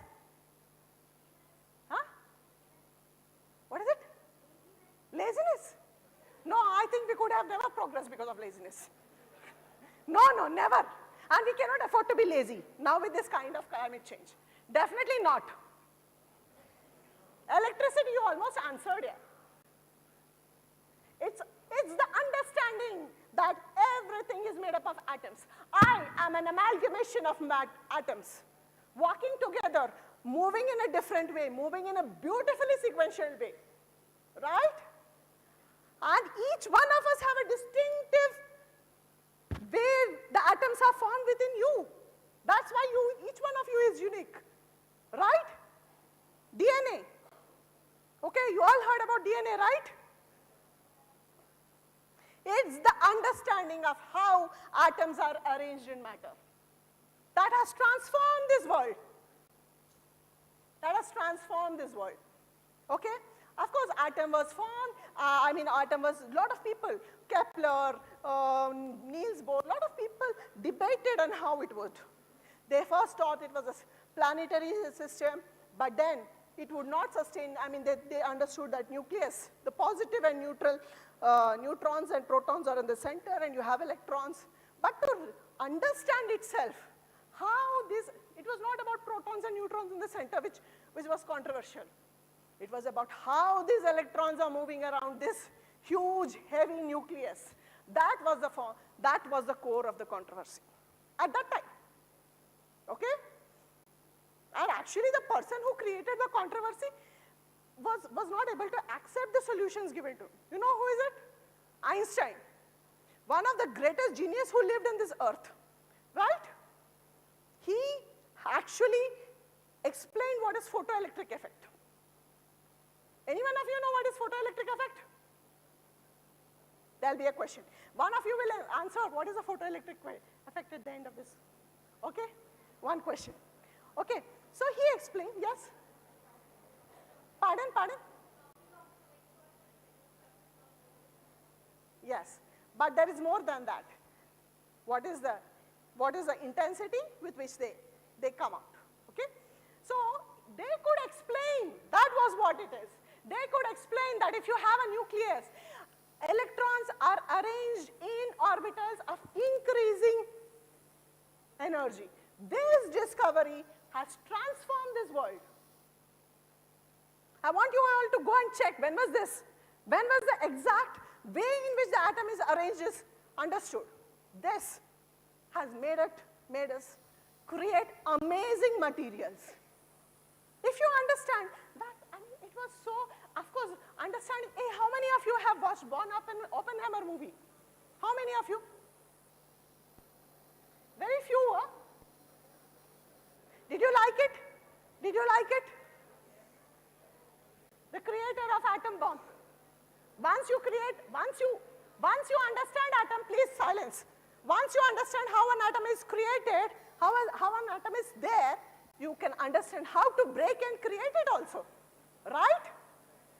And this person has, actually he was very controversial. Did you all know the story of apple, right? Poisoned apple? He actually, he joined an experimentalist, not a theoretical chemist. That means theoretical chemist is the one who tries to understand how the atom is, molecule is, and how do they react. He joined an experimental chemist, and he was somehow bugged with it that he left a poisoned apple for his advisor. You know, when I told this story to my daughter, she said, "Mama, don't tell this story to your students because you are such a terror." So he was so brilliant. He was brilliant. And he joined his Max Born, who was equally, all of them are Nobel laureates. Huh? One guide, his student. Amazing. And this person, when he joined Max Born, he would talk more than Max Born. Finally, Max Born's other student wrote a note, and he left it so that Oppenheimer could read it, that you should keep quiet in meetings. And he kept quiet. He was a nice person, a genius, and you should watch. Whoever have not watched Oppenheimer should watch it.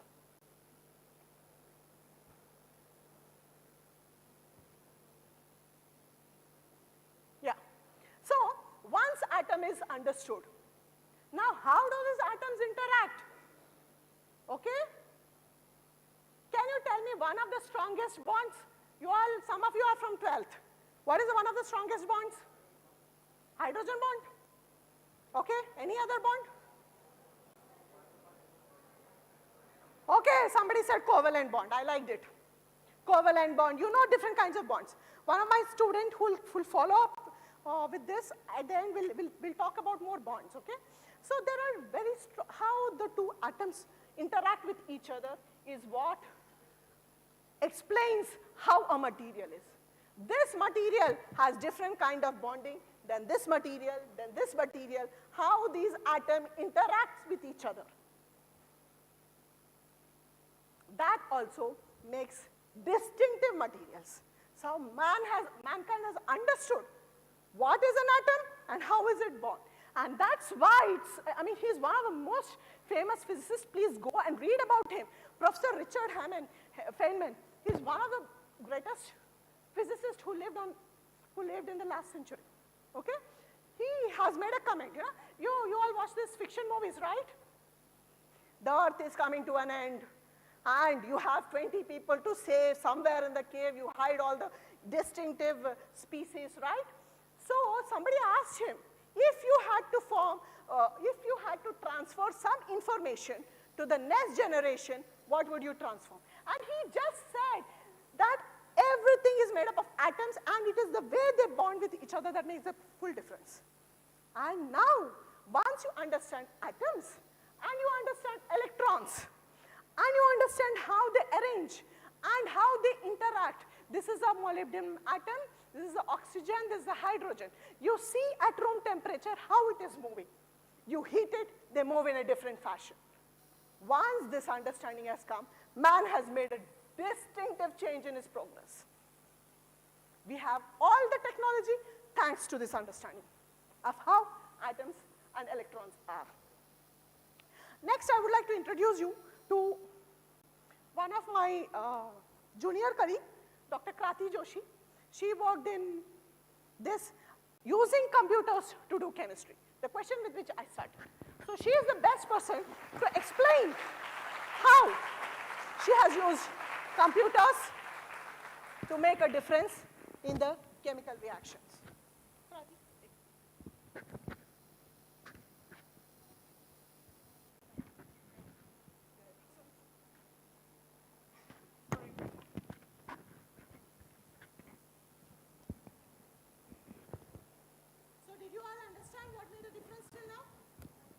Why?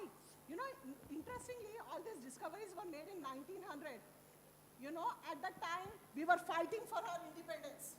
It's a tragedy that we were fighting for our bare independence when the best of science was going on in the other part of the world. So you people should understand the magnitude of this, right? And we will catch up. We will have a lot of research which is going on, exciting research on par with the world, thanks to our independence. This is last.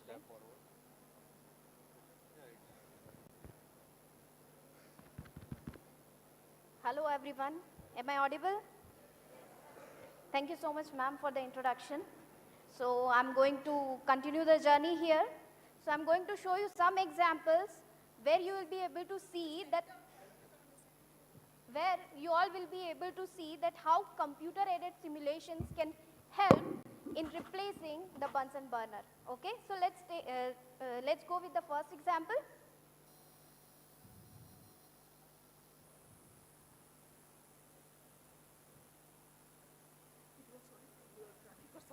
Okay. So here, what we have? So we have a bowl and we have liquid water and we have put it on a burner, right? So what it is doing? It's simply boiling, right? So in this liquid water, what is actually happening at the atomic or molecular level? Can we see and say what is actually happening? No. So for this purpose, now we have this computer-aided molecular dynamic simulations, and here you can see that inside this liquid boiling water, how these water molecules are wiggling. And you see here this purple sticks, these are nothing but the hydrogen bonds. So with the help of these computer-aided simulations, you are able to understand how the molecules, they interact with each other, how they move, how they interact, and what are the interactions involved. So this is one of the examples. Another example,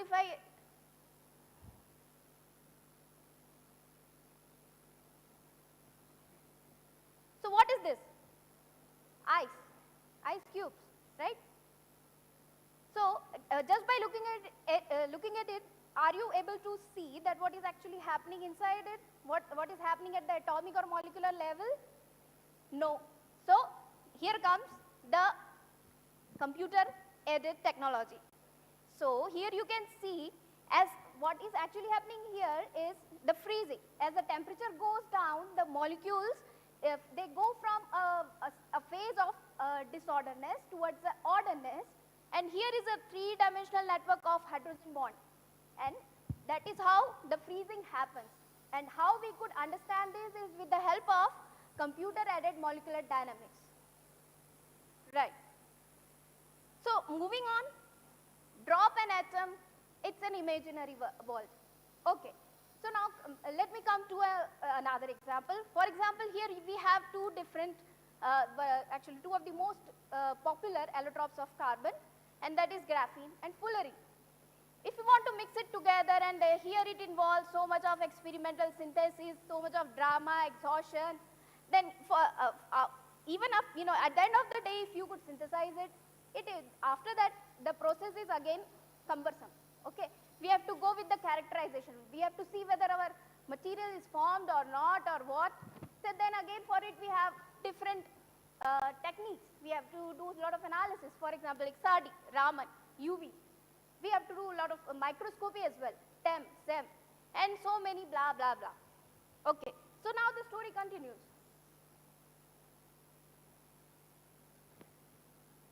On the other hand, okay, then, after, during the last decade, here comes a very big idea, okay, and that is high performance computing. Now with the help of sophisticated technologies, we have now very big high performance computing facilities, right? Now here is a guy sitting over there. Can you tell me who is this? Can you tell me the name? Yes, Robert, right? Yes.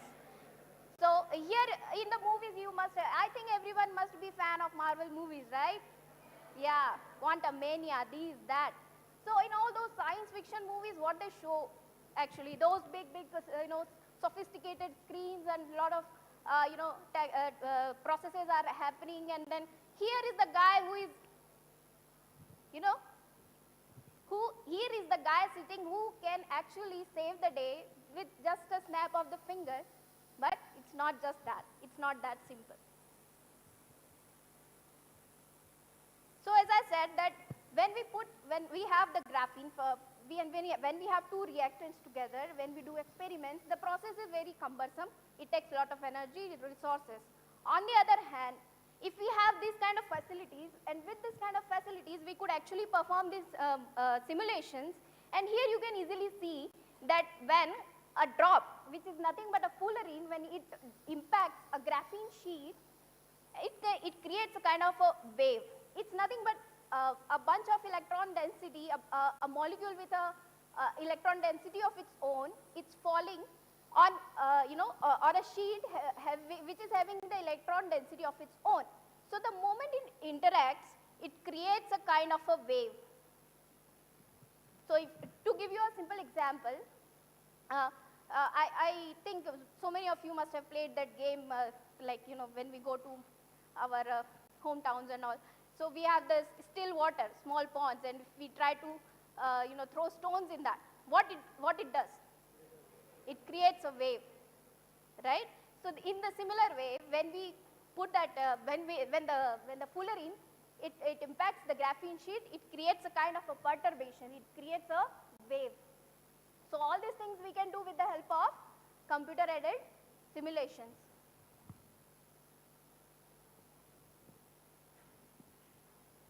So now what are all the different methodologies are available, and at what scale we can use it? For example, we can simulate, at quantum scale, which is at the level of 10 to the power minus 10. Small question for it. Suppose you want to measure the length of this laptop, what would you use? Scale. You want to measure the length of this, what would you use? I want to measure the length of this building. You have different tools to measure different things, right? And there are different methods. People have worked on the theories to make different theories. One of it is quantum theory. You have heard the word quantum, right? Yes. So it is the way the electron jumps. How much energy is required?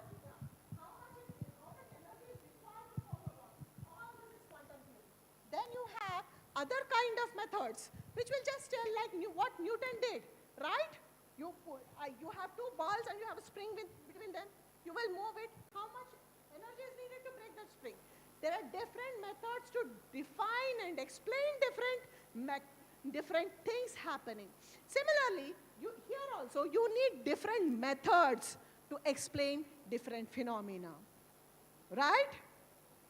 Okay, you see the auroras, small electron coming and impacting the gases around that, right? It's giving a huge wave of colors. What is happening? At the small level, you need a different theory. At a bigger level, you need a different theory, a different set of equations to describe them. They are like, for example, at the electronic level, you need quantum mechanics.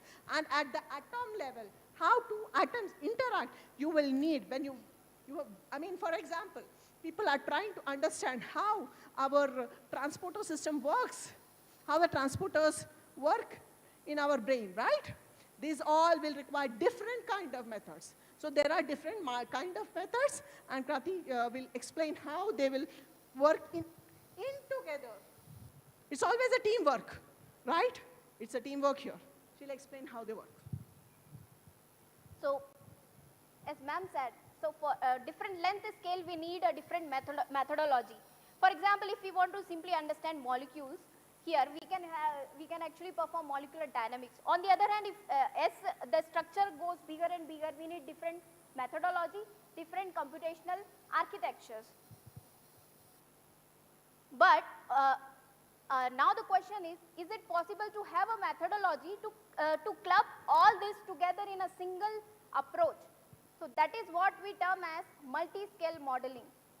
So what it will do is, instead of using different methods for different scales, we can simply take a single multi-scale approach and we can do all these different kind of simulations.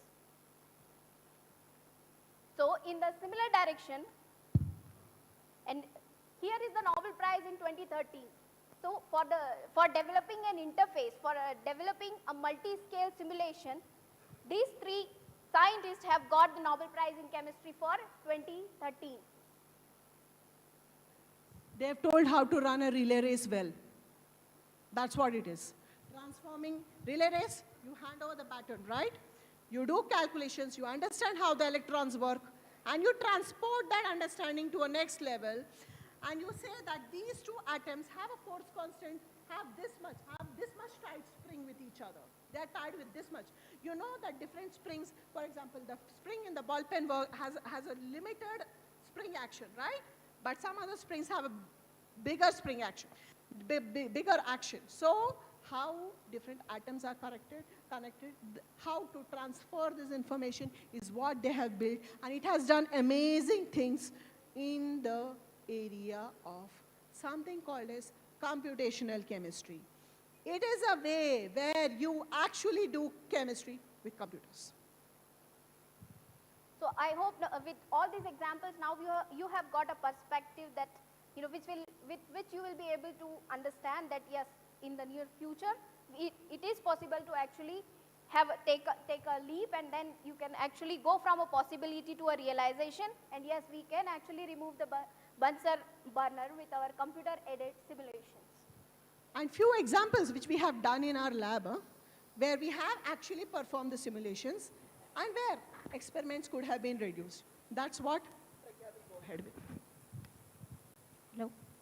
Am I audible to all of you? Yeah. So to start with, to be more specific, I will start with a topic which is very familiar with all of you, I guess, that is corrosion. So before I start, I would like to have answer from you all that what do you mean by corrosion? Any one of you? Just raise your hand or you can answer. Anyone? What do you mean by process of corrosion?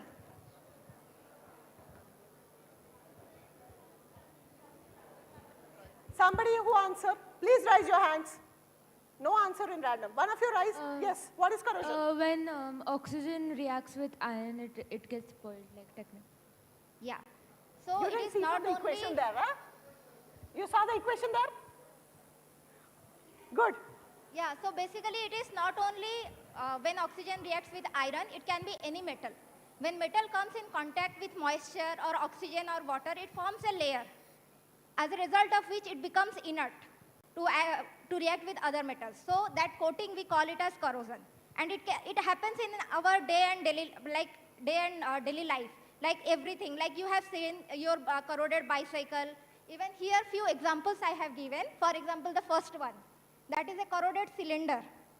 Generally, for our chemical reactions, we use nitrogen cylinders and argon cylinders. So that is one of the corroded cylinder.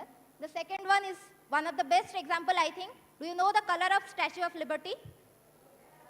So which one is the accurate color and which one is the corroded one? No, one. Please raise your hands. One of you. Yes. Yes, yes. Left one is the accurate one, non-corroded, and the blue one is the corroded one. And you know which metal Statue of Liberty is made of? Okay, nice, good. Actually, it is the corroded copper that is green in color, and the reaction I have already shown there, that is when copper reacts with water and oxygen, it forms this copper oxide and copper carbonate, which gives it the green color. And the next example is when means this ship and anchor comes in contact with water, how corrosion takes place. But why we need to study corrosion? Because in industrialization also, and in big industries, and for the transport of gases and everything, pipes, and we have a very beautifully arranged pipelines throughout the India. And depending upon the humidity and the condition of India, it gets corroded over time. And so we need to protect, because already Gopinath sir has talked about the sustainability. And we know we have a lot of materials and metals which is available in earth, but there is a very nice quote that there are enough of resources to meet the need, but not the greed. So we need to use it sustainability. Means sustainable use of these metals has to be there a period of time in order to make it available to the next generations. And because of that, we are working on this issue, that is corrosion. So in short, earth is not a G-bomba that you keep on taking out a lot of iron from it, right? You take out iron, you have to keep it, you have to maintain it. It has to be reused, which is why protecting corrosion is very important. So to start with, the main means one of the problem which we are tackling is this bridge. Can anyone say which bridge is this? This is in India only. I have given a hint, it is in Tamil Nadu. Yes. What is the name of the bridge? Pamban Bridge. Okay. Yeah, very nice. So actually this bridge gets coated because it is present in water. So it needs to be coated over time, like every 10 years or 8 years it is coated. And we know there are different procedures for the inhibiting corrosion. And one of that, it is there in your textbooks, I think, like for example, electroplating is there, even different color coatings we give, oil plating is there. But do you know how it works? What is the procedure, fundamentals behind these coatings? So one such method we have tried to understand, that is these corrosion inhibitors, how they act, how they anchor to the metal surface, and how they inhibit this process of corrosion. In this case, for example, we have modeled, these are copper surfaces where we have taken molecules. Actually, when we are coating these surfaces, metal surfaces with colors or they have molecules in that. These molecules interact or adsorb on the surface, like they anchor to the surface. As a result of which, when water or these gases come in contact with surface, they are not allowed to interact because they form a coating over this surface and they are inert to these gases. So when I am sitting here and I am inert, I am not going to interact with the incoming corrosive molecules like nitrogen oxide or may it be water or oxygen. So obviously the metal will be saved. This is the way. So the most important thing in this is the anchoring of these molecules. The molecule shown in this picture is phthalocyanine. It is an organic moiety. It has heteroatoms like nitrogens.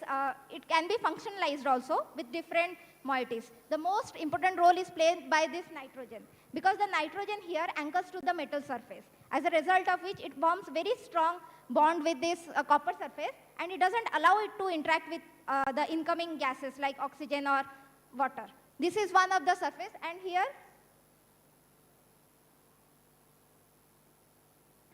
see, we have tried to simulate how it sits. For example, it is so stable that after some time with increasing temperature, right? Because when we are giving a coating to a surface, it can has to withstand very high temperature because it is available in pipelines and everything are in always available to the moisture. Like it is there whole day. It has to come across rain, water, everything. So it has to withstand that high temperature and pressure also. So we are understanding whether the molecule is sitting on that surface in that high temperature and pressure region also. For that we have done different AIMD simulations. Like in experiment when you do, like you coat and you give it a trial period. Without doing that trial period, if we already in simulated form, if we check whether the molecule is anchoring nicely or not, we will decrease the human labor period. Like instead of taking that molecule, I can directly help you. No, don't take that molecule. This molecule acts better. You can just start with this experiment so that it will save your time. Similarly, going to the next section, that is one section we talked about the sustainability. The second section is the clean energy. Someone asked about the C1 chemistry, and Gopinath sir already answered it. C1 means it is like methane, carbon dioxide, carbon monoxide. So to start with, all these stones, I think all of you have came across when you go for trekking or to the hilly areas, these beautiful stones. Can anyone tell me, the topic I have written is zeolites. So anyone has the idea about zeolites? What are zeolites? It is there in class 11th and 12th. Aluminosilicates, clay. Any one of you? No one? You have seen stones like this, right? You have seen stones like this, right? Crystalline, they shine, right? They shine, so they are crystalline. You have seen talcum powder? Talcum, have you seen what is the constitution of talcum powder? It is clay. So these are similar kind of materials, that is zeolites. It is nothing but the aluminosilicates. This you must have come ahead, aluminosilicates. I think so. Anyone? No one? So basically this is a class of compound which is available naturally. You know, you don't have to synthesize it. These are zeolites. Okay? And this can be used in different applications in our day-to-day life. To start with the most important application, that is energy. Already Gopinath sir has talked about, like we are now moving from non-renewable sources of energy to renewable sources of energy. So in renewable source of energy, one is green hydrogen. But the hydrogen generally which we get after the steam reforming reaction. You know steam reforming reaction at least, I feel. What is steam reforming? Steam? Reforming? Connect both of them. What is reforming? Explain. What is steam? In steam reforming process, actually methane reacts with oxygen to form CO plus H2, which undergoes again water gas shift reaction to form carbon dioxide plus hydrogen. So the hydrogen which we get in this procedure is considered to be gray hydrogen, not green, because it comes with carbon dioxide. For example, for every 1 gram of H2, we get 8 grams of CO2. Like ek ke saath ek free, we call it. So it cannot be used, implemented as a green source of energy because it is already having CO2. And already because of global warming and other things, we don't need CO2 that much. We need to store and convert CO2 to other value-added products. So for storing CO2 and separating CO2 out of H2, from H2, we need some framework, like some materials. And we work, and before synthesizing and using it, we need to understand the fundamentals which is involved in that material, that why it will separate CO2 from H2. And for this particular use, we are using zeolite because it is easily available, it is easily synthesizable. In some cases, no need to synthesize also, just you have to play with the framework. But we need to understand why CO2 will go to this framework.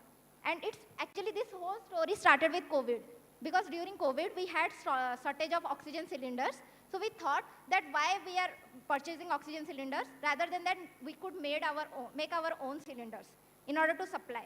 And to start with, NCL took a very responsibility and started understanding the framework, how oxygen cylinders, because for getting oxygen cylinders, the easiest way to harvest oxygen is from air. But in air, it comes with a mixture of gases like N2, CO2 and other. So we need to separate out oxygen from other gases. And so we need to selectively adsorb other gases and give out oxygen. That we don't love oxygen, let us give oxygen. In that case, we thought of zeolite. And we need to adsorb a nitrogen. And then with time, we thought if it is able to adsorb nitrogen, why not we try for this green hydrogen? Like we will adsorb carbon dioxide out of hydrogen and we can have a very nice green source of energy. And to work towards that, we took lithium zeolites, means we synthesize different types of zeolite, but again there are different metals or elements, like 118 elements are there. Can we use all of them for zeolite framework? No. So before using so much of human labor, getting chemicals, buying it and synthesizing it, let us understand which metals can be the most suitable framework as an extra framework cation within this zeolite framework. So this zeolite framework is made of different like pores. For example, see, this is a zeolite framework. It consists of a pore inside which the metal atom sits, and we call it extra framework cation. And this extra framework cation can be lithium, magnesium, calcium, sodium, potassium. Generally, the one which is available in market is sodium or potassium. So we thought of replacing that sodium, potassium, lithium with something which is very cheaper and economical, like zinc or calcium. And already in NCL, they have synthesized calcium and zinc zeolite for this purpose, for the separation of gases.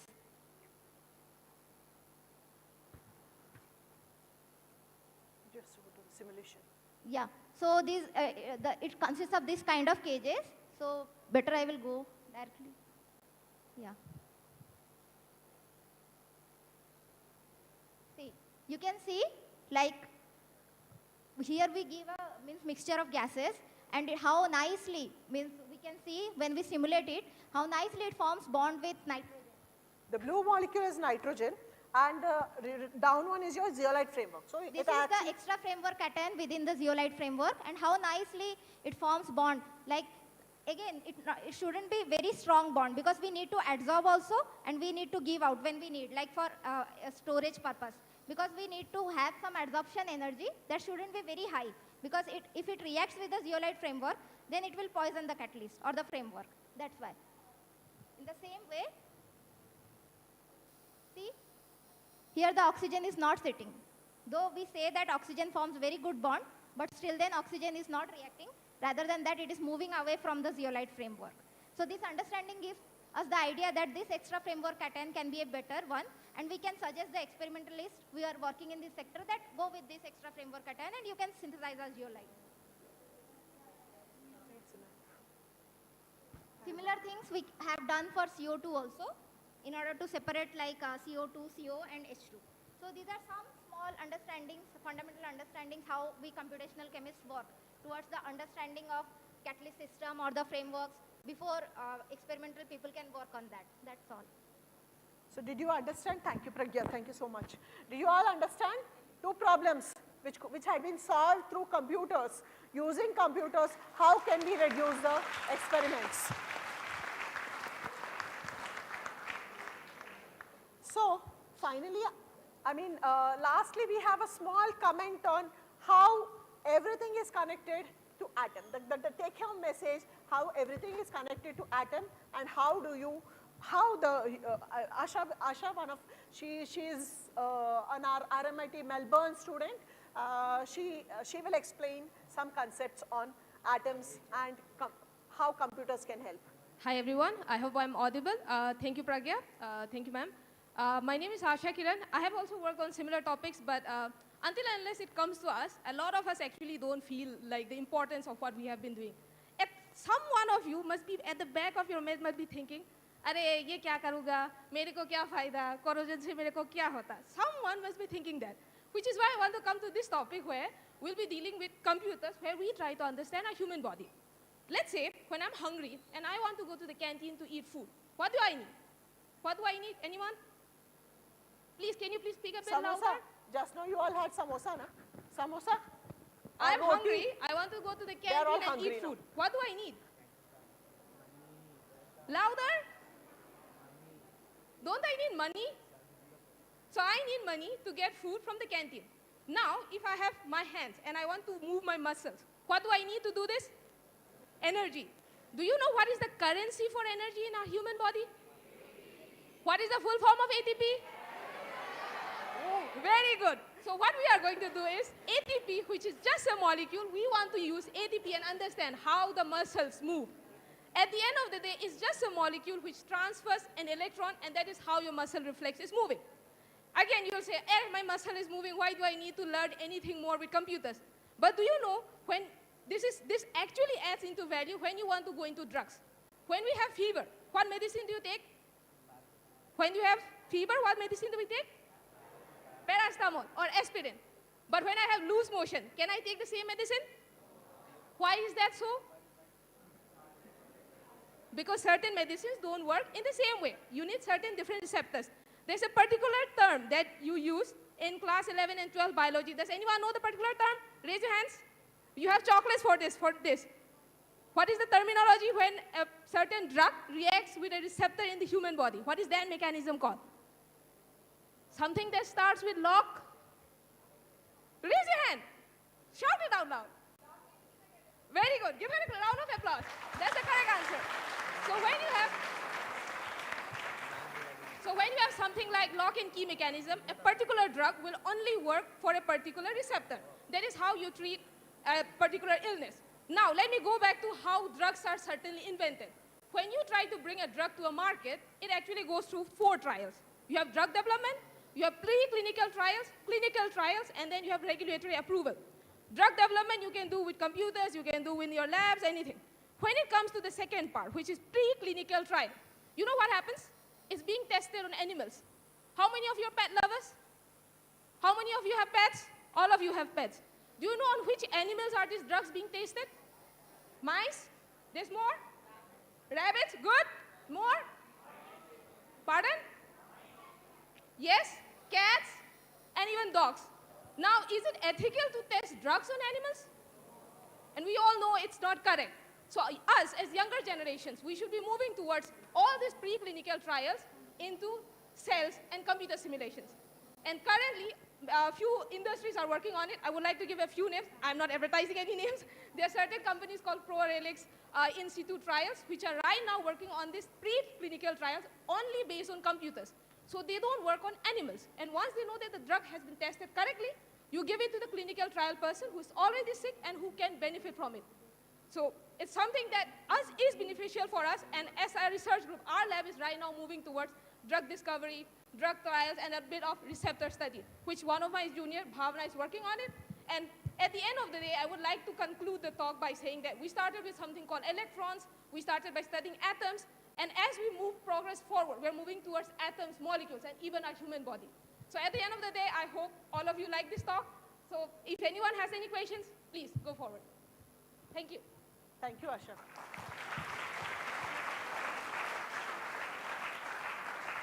So, you understand what made the difference to us, right? And with this talk, I want to answer one question which was asked. Is it possible? We scientists have no choice. We make it possible. It requires hard work, it requires dedication, it requires passion, it requires energy. With this small talk,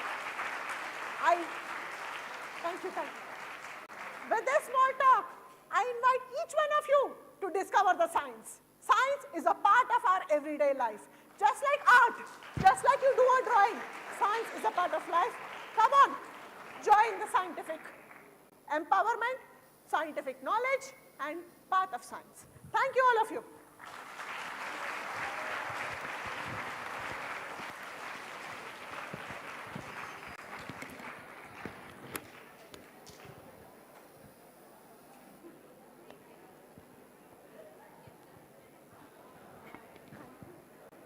Thank you, Dr. Shailaja. It was a truly enriching experience. Did you all have an enriching experience? Oh, still there is energy. I'm very happy to note that. So thank you very much. It was a truly engaging and a very nice, informative talk that we had today.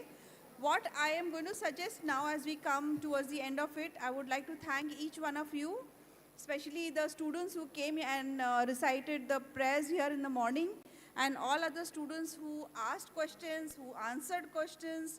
Really, truly, it was an amazing experience. Shailaja, would you like to ask them 2-3 questions on what you covered? Yes, probably. So that question's answer, you have to raise your hand and answer. You cannot answer in chorus. Okay?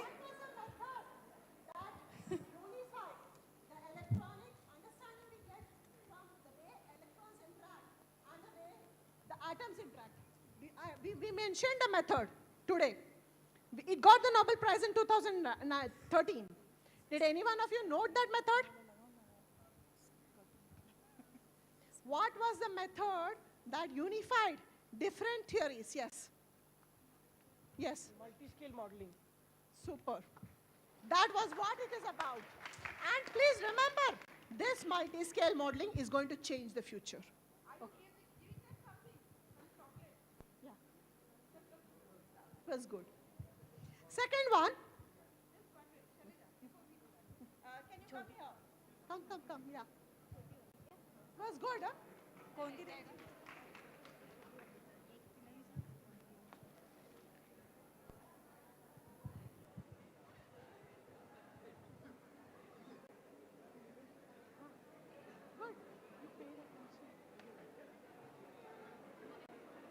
You come back.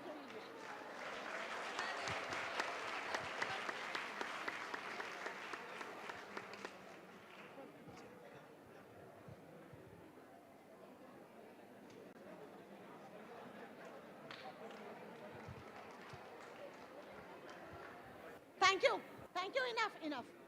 Can I have a second question? I think it was already answered, but what are the molecules that cause corrosion? I don't need only one molecule. You have to think, because you know that your RNA rust, right? Your bicycle rust. I want to know in what? Yeah, come on. Okay, which one? Okay, come on. I'll take your next question because I took 2-3 questions from you. Yeah. No, what molecules corrode copper? Water, okay, and I need one more molecule.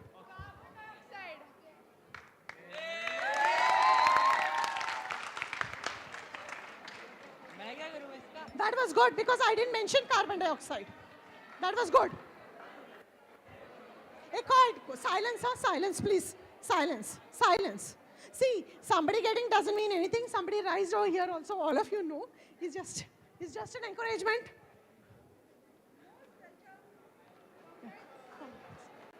Third.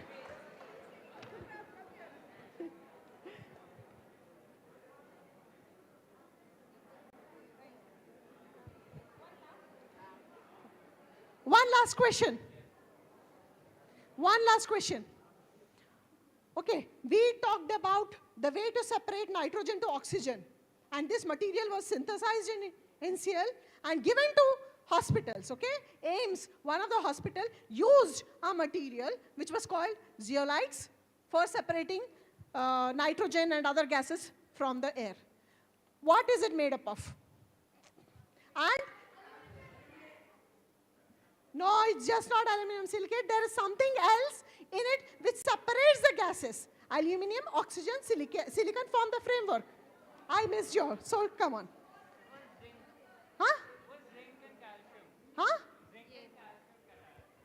Cations. Okay, I take it because see, it's a cation. It's not, calcium is just one type of cation. You know what is a cation, right? Yes? Calcium, come. Thank you. See, you have to remember, you can have so many cations. Identifying the right cation. The computer simulations did that. Thank you. What's your name?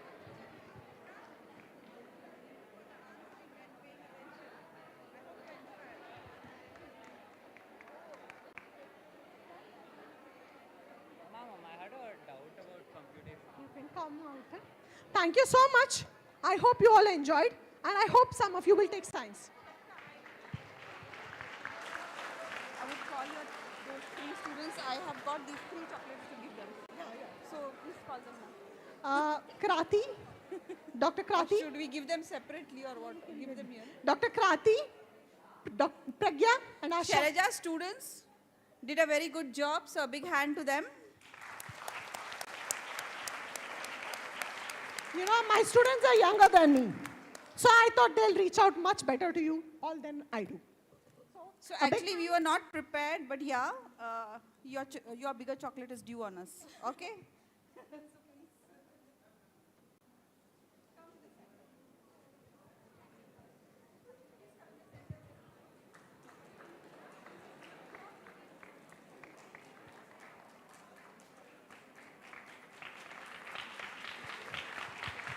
Thank you. See you all again in NCL. I would like to call Sandhya ma'am here. She is a very, very active teacher. She is always inspiring us and she is very prompt. She and I have usually our communications on WhatsApp, so we don't email each other anymore. So I would like to call Sandhya ma'am and thank her. Over the years, she has been really very helpful and really very, very supportive, for our NCL programs. Ma'am, please come.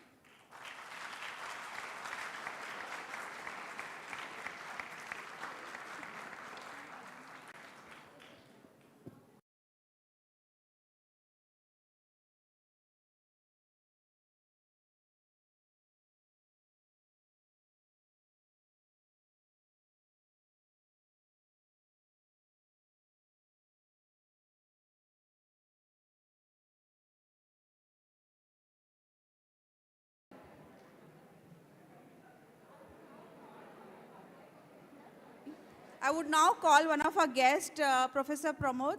I would like to thank you for coming and attending our session. Please come. He's representing Vibha.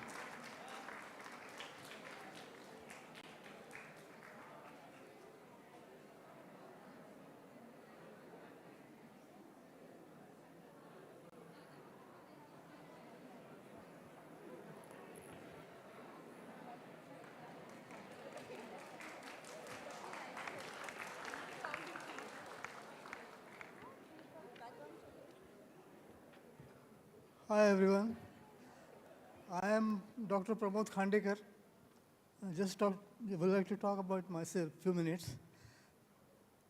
I grew up in a very small village to start with, where there was no electricity.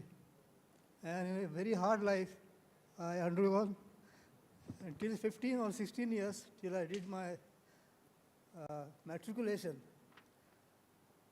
After that, I went to Bombay, studied in the best colleges, NCL, RIS. Then I moved to BHU, Banaras Hindu University, where I did my PhD with the best guide, that was Professor D.P. Burma. And then I went abroad. In Canada, 3 years, the USA, 3 years. Then I was brought back when all the new institutions started. And that was in 1984, where I joined National Institute of Immunology. So I was one of the very early birds to start molecular biology, genetic engineering. My initial work was in leprosy, tuberculosis, hepatitis B, and we developed diagnostic markers. Then I moved to Cadila Pharma, where I worked as a general manager. Then Pune University as chair professor of biotechnology, and now with Vijnan Bharati as a social scientist, social worker. Along with that, I am always proud to tell one more thing about myself. I would like to urge all the people, never give up your exercise. Always start your exercise, do your exercise, because more you exercise your body, your brain functions better. And that's what I found out myself. I also go for teaching yoga. I teach yoga as a social work in several of the institutions. And one of the institutes, I am proud, that is Queen Mary Technical Institute, that is for disabled soldiers. And those are the soldiers who got wounded in a war. And the major war that everyone will know, that is Kargil war. So many of those soldiers are from Kargil. So there I am teaching yoga for last more than a year. Another place is mentally retarded children. That is a organization which was started in Pune way back in very early days. There I have been teaching yoga for many more years. So these are the few things I want to tell. And along with this, Vigyan Bharati. That's a scientist, social scientist, and the journey is still continuing. I am only 75. Okay. Okay. That's all right. Thank you, thank you. This is you are going to give me. Thank you. Please come. Huh? It's for you. No, but you have to hand over. You have to give me. Oh, A photo. So sorry, I handed it over. You did? Come, yeah, I did.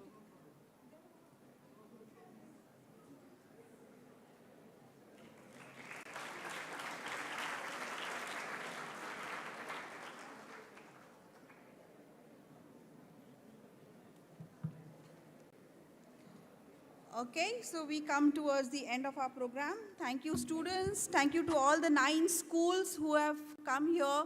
Thank you to their principals, the teachers, the parents who have allowed them to come here and make our program a very successful, eventful program. And today we had a very good time. So let us keep the mission of the IISF alive in our minds, which is to involve innovative and imaginative intellects in India and worldwide in the celebration of science and to promote science and technology as catalysts for rapidly propelling India towards Amrit Kal.